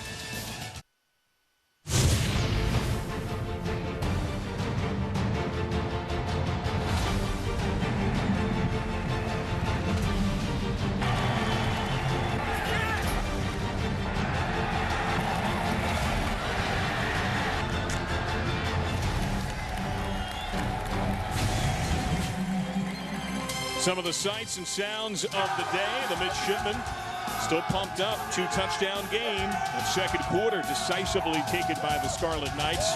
We have a 31-17 contest as we have fourth quarter play about to get underway. The last double-digit comeback for Navy, 2010 against SMU. That happens in part, Randy, because Navy's not down a whole lot. Yeah, I mean, 14 points in a quarter is not a big deal. That's why I say in this situation, and this is all predicated on being down 14. You punt here, you don't get goofy and try something like a fake. You hold them, get a score, and then suddenly it's a 7-point game. You got about 10 minutes to go, and it's anybody's ball game. Janarian Grant, the return man. Pablo Beltran, the punt. His boot in the air. Grant calls for fair catch and makes it at his own 18-yard line.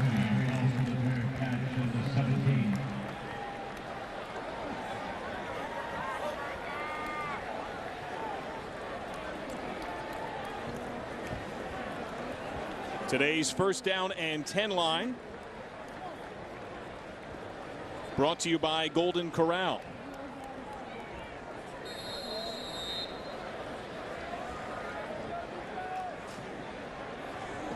(31-17). Rutgers the lead, and now the ball.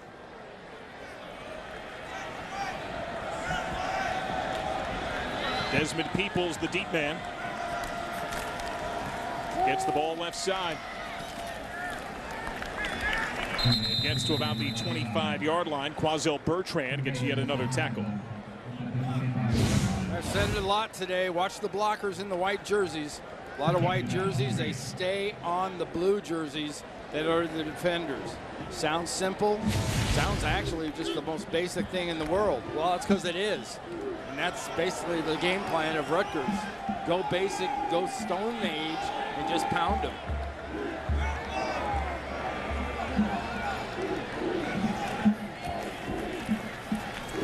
On the ground, the hunters and gatherers around the 27. Obi Uzoma, Daniel Cortez combined to take down Peoples.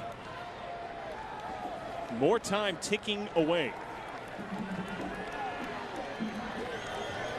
Now 3rd and short. Now we're going to see how they handle Buddy Green's defense. You might have a slant. You might have them going into a play, anticipating a sneak or a quick fullback run. Or they really go out of the box and throw a pass. 5 of 9 on 3rd down. They go to Peoples, who leaps into a pile and gets the first. That's a plunge to the 29. Move the chains. Bernard Sarah was in there on contact. But you had a chance in contact. But as we've seen so much these last 2.5 quarters, Rutgers comes into the line, comes into a bunch of players, into a line. Bertrand gets a nice smack on him, but where does he fall? He falls forward. And forward progress moves those chains. Early stage, 4th quarter.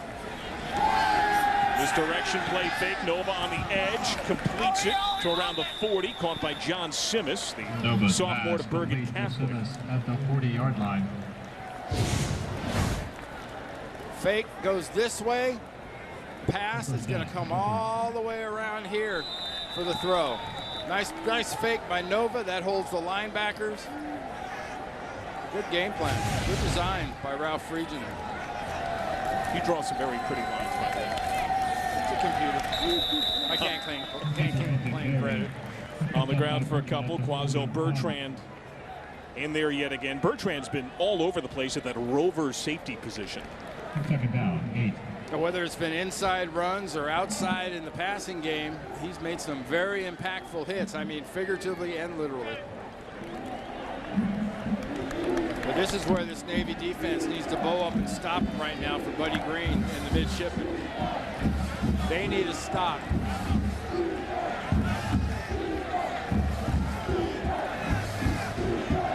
Second and 8.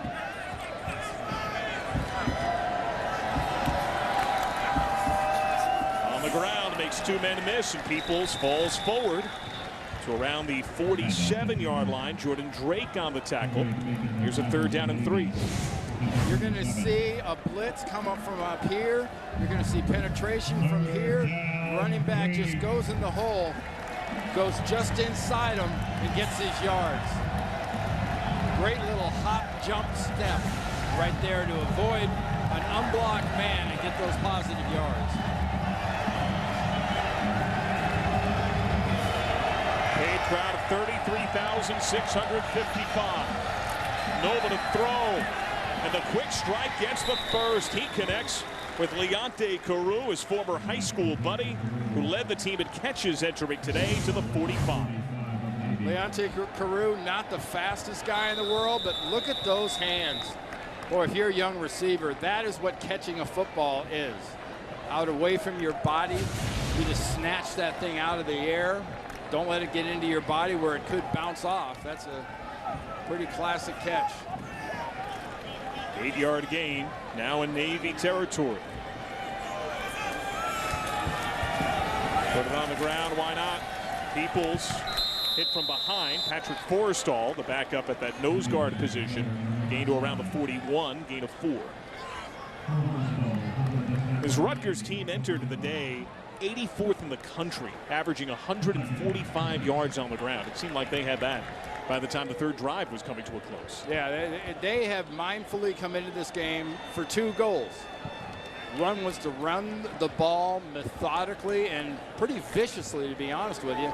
And 2 was to snub this running game of Navy. So far, it's been mission accomplished.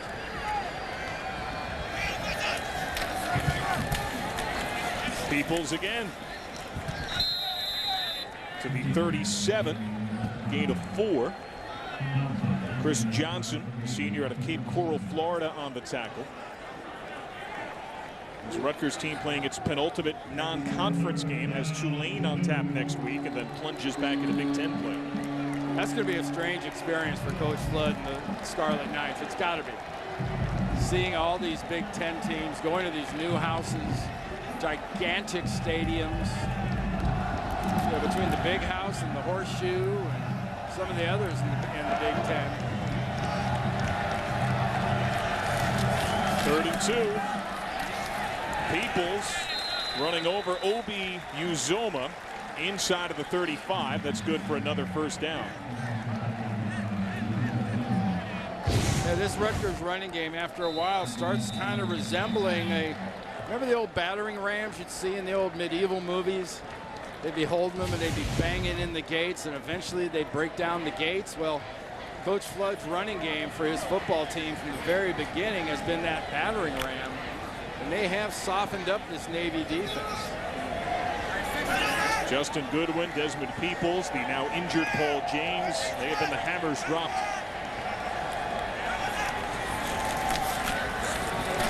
On the ground. Obi Uzoma in there on the hit again. Gain of about a yard, and Rutgers has just pounded it out on the ground. Shades of the Schiano days in Chapin Wood. Well, whether it was James who fumbled the first time he handled the ball, or any of the other two running backs that have been in since he came out, they've all gotten unbelievable blocking up front from Lumpkin and Johnson and Bujari and Muller and Alexander. They've been mauling people. Out to the edge, up the middle. The gashes have been wide and plentiful. On the ground. All the way to the 25-yard line. William Tweeder on the contact there. And this not only can tend to demoralize the defense when you start pounding at it again like this, but I mean, look at the clock. By the time the next play is run, it's going to be under 8 minutes to go in this 4th quarter. They just keep chomping up this, just eating this time up. And right now, time to Buddy Green and Ken Niumatalolo, it is not their friend down 14 points. Single back on 3rd and 1. Nova keeps it. That push from the line has been there most of the day. This could depend upon the spot. It's right around the inside of the 25-yard line. They're going to spot him past the 25-yard line, his initial surge.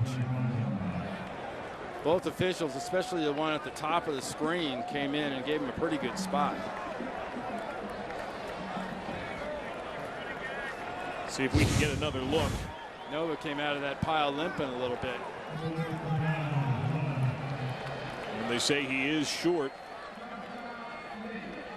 There you go. That is the first pile that's gone to a draw or has gone backwards in quite a while. Good job by that Navy D. Navy calls timeout. We'll take one. 31-17. Rutgers the lead, facing 4th down when we come back. Game's a great game when you're the age of those two kids right there, though. Gorgeous day in Annapolis. Perfect day so far for Kyle Federico, who's 5 of 6 on field goal tries on the year. Bit of a high snap in this boot from 43. No good. A critical miss. There you go. There's a turnover on downs. You ate up a lot of time if you're Rutgers, but 7-11 left. You're down 14. Does Navy have the chops this year to handle this? Because this miss sets them up.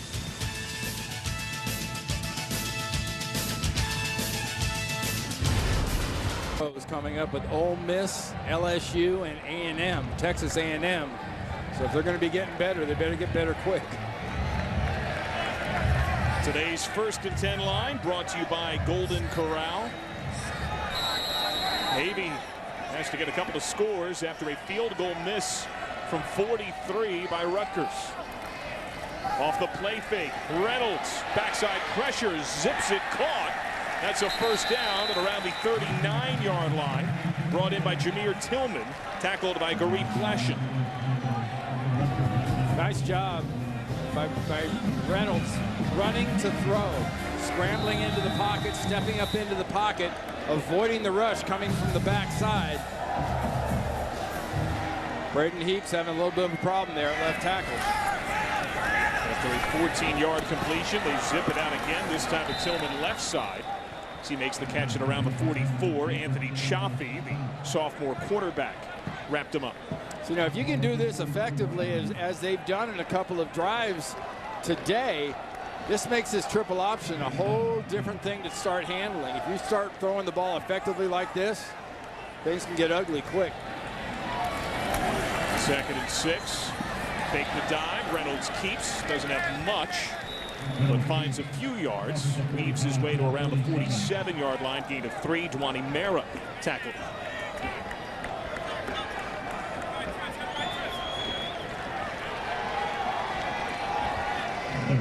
So here is a 3rd down. It's truly 4-down territory at this point, though, right? Oh, it is. It is for them, especially at this part of the field.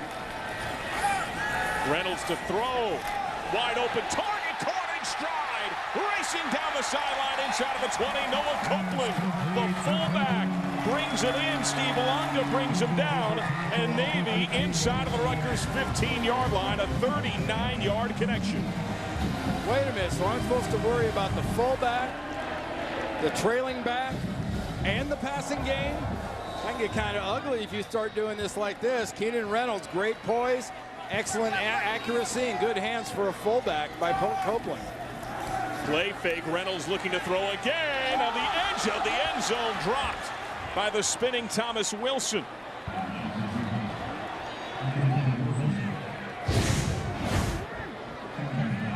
On the cross, trying to get him right on the goal line. Just short, just threw that one just a little bit behind the receiver. That's throwing it right back into the defensive back. That's a dangerous throw. Otherwise, he had his guy wide open. 2nd and 10, play fake again. Is this opposite day? Low and incomplete. Looking for the slot back, Joffrey Whiteside. Rutgers has done it on the ground, and Navy has gone to the air.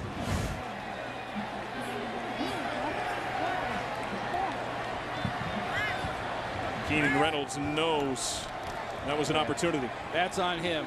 Keenan will know when he watches that tape. He knows he got it to where he could grab it, but that ball should have been higher and should have hit him on the run. 3rd and 10 to the edge. Reynolds to the end zone. Touchdown! Brendan Dudek, his 2nd TD of the year.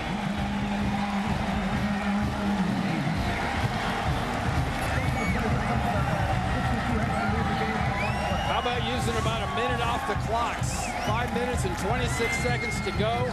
What a beautiful block out front, knocking the rusher off his feet completely. That sets Reynolds up to get the corner and find Dudek in the back of the end zone wide open. First passing touchdown of the year for Keenan Reynolds and his 2nd career game with over 200 yards in the air. The extra point good. And we've got a touchdown game. Keenan Reynolds to the air. Tremendous faith from OC Ivan Jasper to Brendan Dudek, the senior out of Hamilton Square, New Jersey. Reynolds and company with it a score. Drive engineered by Keenan Reynolds, who's had a huge day in the air. Yep, just perfect as far as passing goes.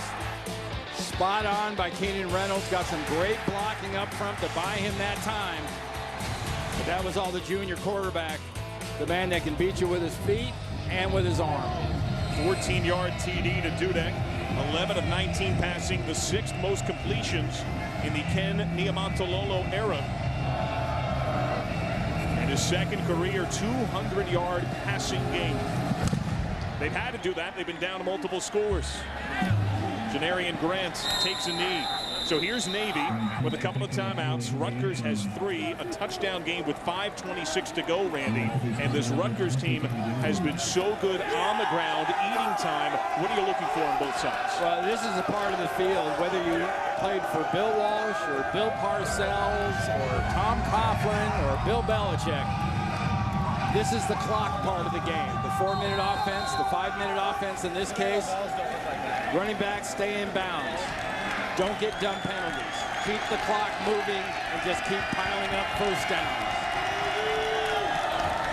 On the ground, Justin Goodwin. So around the 27-yard line. Worth noting, Gary Nova had 5 picks last week, 2 yes on tip balls, but 5 interceptions. He hasn't been called upon to do much. What he has been asked to do, he's done well. Very effectively and very accurately. It's been a fine effort by him.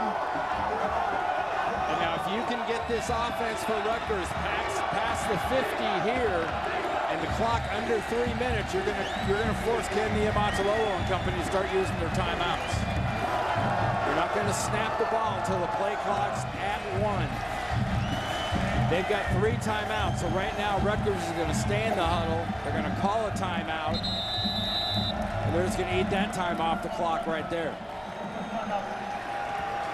So timeout called by Kyle Flood, the Iona graduate. A 7-point difference.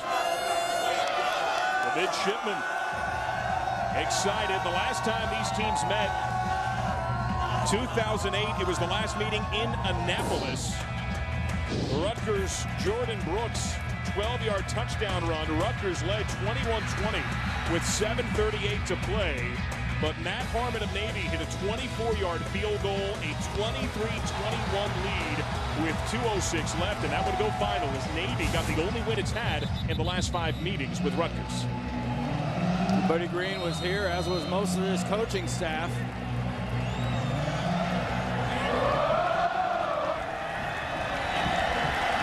Out of the timeout.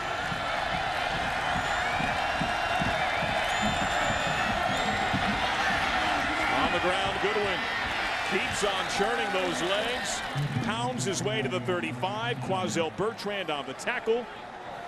See where the spot is.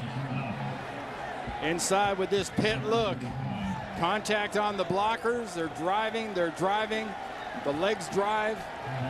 That's some pretty nice execution. The clock is running, and Buddy Green's defense needs a helmet on a ball. They need an arm inside the ball, and they need to rip something loose right here. The spot has it just short of that needed 35. They've gone the Nova over center a few times today. They go on the ground. Navy gets some penetration. Did they stop it? They get the stop depending upon this spot, but it certainly looks like it's exactly where that snap came thanks to Quincy Adams. 4th and about a foot. Look at the surge. The surge is all on the Navy side. The penetration on the Navy side. Defensively, beautiful job by Jordan Drake, who caused the initial turnover in this game. Rutgers 0 for its last 3 on 3rd down. Parrish Gaines, the return man. Tim Gleason, the Australian, gets the punt off. Gaines lets it bound. Out of bounds at around the 26-yard line. Navy with 3 minutes, 12 seconds to go. Down a score, has the ball. And we have that drop. 2 touchdowns, down a score with the ball. The last time that Navy roared back from a double-digit second-half deficit, 2010 against SMU. That was a 28-21 final. Navy has not lost at home since September 29th of 2012 to San Jose State. The next week, a young man named Keenan Reynolds became the quarterback. Winds have piled since. Noah Copeland chugging on 1st down to around the 31. That's a gain of 5. Steve Longa on the tackle.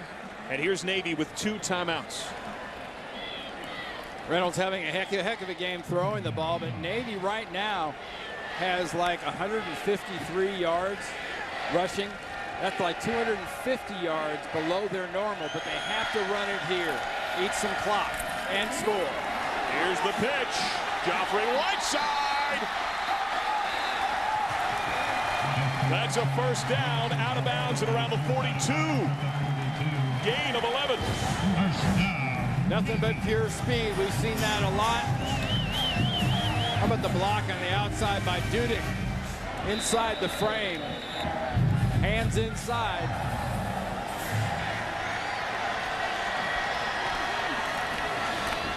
They fake to the fullback. Reynolds on the keeper. Over midfield. Navigates out of bounds. That's another first down to the Rutgers 47. So if you're Navy now, you're thinking about how do you score. Keenan Reynolds has to be aware of the clock. Has to be aware you get past the 50, you have to start using up time.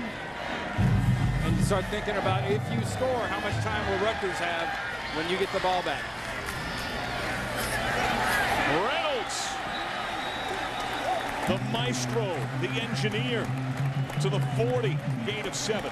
Back-to-back plays where Keenan Reynolds has come off the edge, and where today it seems like every time he's done that, there have been 2 defenders to meet him right there and that have contacted him. Last 2 plays, perfect blocking, no defenders, great adjustment by Ivan Jasper and company to get their quarterback free in this spot. Navy preaches perfection. Off the play fake, pump fake, pressure comes, hit the backfield, a flag is out. Probably going to be holding against Navy. Darius Hamilton got to him. Personal foul. Hands to the face. Defense, number 91. There you go. 15 yards from the previous Hands spot. to the face. Automatic first down. The star defensive tackle, Darius Hamilton, whose dad, Keith, known as the Hammer, spent a dozen years with the Giants. Working against Ben, 57. Look at his left hand right up in the chops. Great call by the official. All the way to the Rutgers 25-yard line. Minute 54 to go. Reynolds, backside pressure, ball free, and he falls upon it. Was he going back in a throwing motion? David Maluski came in the back door. Well, Maluski gets him, and Reynolds never sees him. Comes across clean, 90, gets him in the arm. That ball is not moving forward. That's clearly a fumble. That ball wasn't even all the way back before he cocked it back to throw the ball. So that's back to the 32. It forces Navy to exhaust a timeout here, Randy. 1 left with 1:38 remaining in this 4th quarter. What are you looking for here on a 2nd down? That's plenty of time. I mean, you know, I think if you're Coach Flood and the defense for Rutgers, pretty simple. You need a disruptive play. You need to put them in 2nd and even longer, or 3rd and even longer. If you're Navy, make up that last loss. Get yourself caught up with the chains a little bit. Spotted at about the 33, so call it a loss of 8. That means 2nd and 18. Successful will be a 10-yard gain here from Navy. I would set him up with about a 3rd and 7.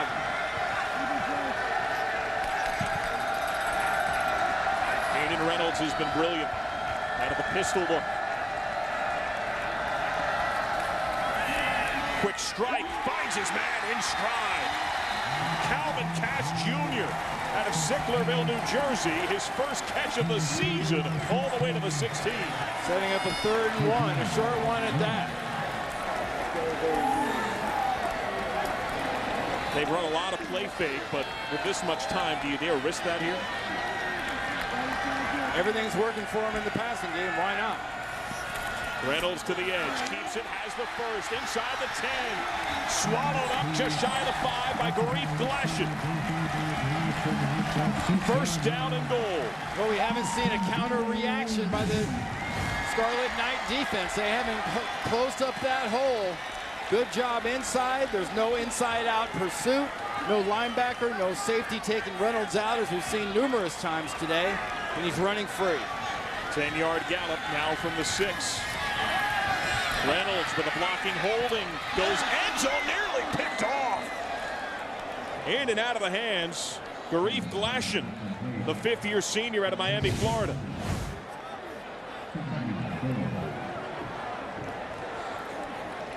Wow, that's a near miss. Right there.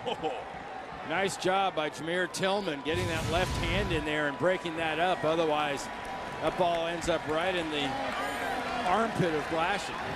Reynolds only has 4 career interceptions. None this season. 47 seconds, 1 timeout, 2nd and goal. play fake. Pressure coming, and he's sacked. They caved the entire far side, and Andre Hunt, who's worked into that safety rotation after DeLon Stevenson went out with injury, got to him. Well, we've seen Maluski on this drive coming off that edge, steaming off the edge. Now watch Maluski. He comes inside, then the defensive back comes outside on the blitz. Inside goes the end. The blitz is on the outside. Keenan Reynolds never sees that blitzer coming on the outside. He can just protect the ball, go down, and play for the next down. So that's a loss of more than 10. You need end zone here, and you have no timeouts left. 42 seconds remaining. It's third down, Randy. What are we looking for? Pretty simple. Well, for this offense, the way they run most effectively, I would say, you know, the ball is on the left hash mark. You've got some kind of a rolling to the right play. It either starts as a roll to the right, or he drops straight back to pass and then scrambles to the right. I'd get the heck away from Maluski and company on that defensive right side, your left. Roll away from it and try to hit a crossing pattern back behind it in the end zone or just short of the end zone, setting up a fourth down. Reynolds, pocket collapsing again from that far side. His zigzag doesn't get much as he's knocked out of the 20. 34 seconds and rolling. They need to get a playoff here. They need end zone. Plenty of time. Don't have to rush. Don't have to hurry. This is just the ball game. 4th and goal from the 20. And Rutgers calls timeout. Second charge, timeout, Rutgers. Surprised to see that? They're lucky because Navy was about to jump offside. They'd have been 5 yards further back. Joe Rossi has talked about how versatile his defense is, how they can hide what they do in terms of blitzing and pressuring. Are they doing that at all here? Well, Ben is just getting beat one-on-one. That's been the problem, either at left guard or left tackle.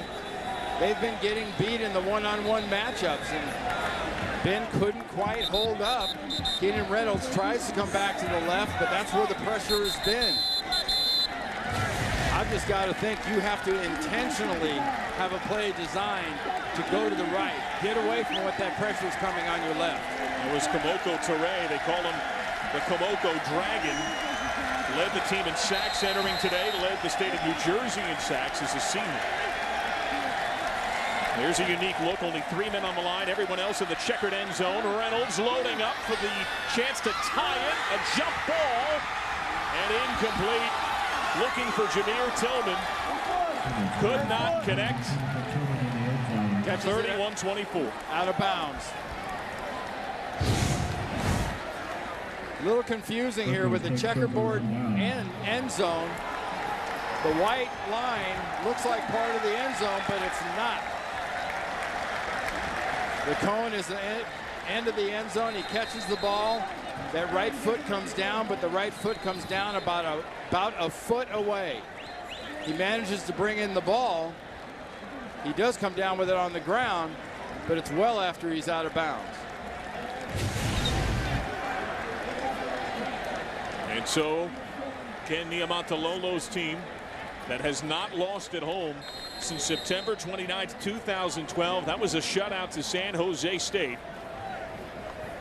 Sees Rutgers in victory formation. Gary Nova, after 5 picks a week ago and a loss to Penn State, gets the win. Kyle Flood and Rutgers. 5 wins in 6 meetings against Navy. Here is the Northrop Grumman aerial performance of the game. That is what Rutgers was able to do on the ground. One of the best showings ever on the ground against Navy by any team. And it's the entire running game gets this award, which usually means we don't have a back that got 300, so we can't give it to the line. Let's say it's the whole rushing game. The rushing game deserved it.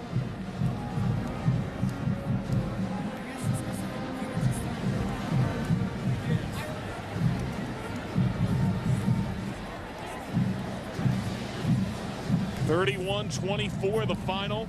The Rutgers Scarlet Knights go to 3-1. Navy falls to 2-2.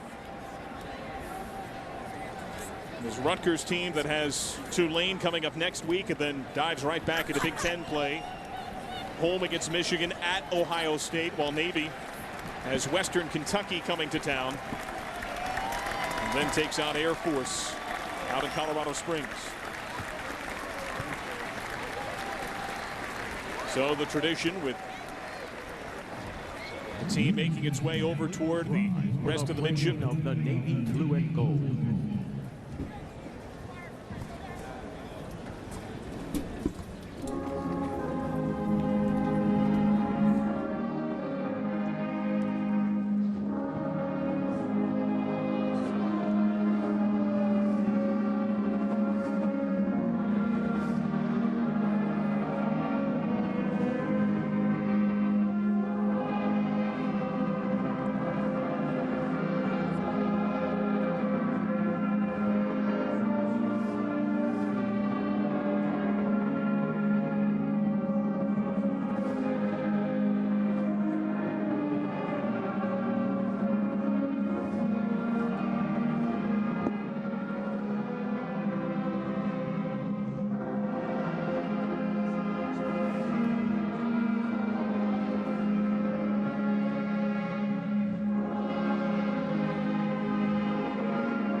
The alma mater, the United States Naval Academy, and there's Gary Nova, the first two-time captain for the Rutgers Scarlet Knights since Mike Teal, who now coaches with this Rutgers team, and a man who ranks top 10 amongst active quarterbacks in passing yardage and touchdowns. More facilitator today, handing it off to his running backs, but a win's a win for the QB as we send it down to the field with Sheehan Stedwick Birch.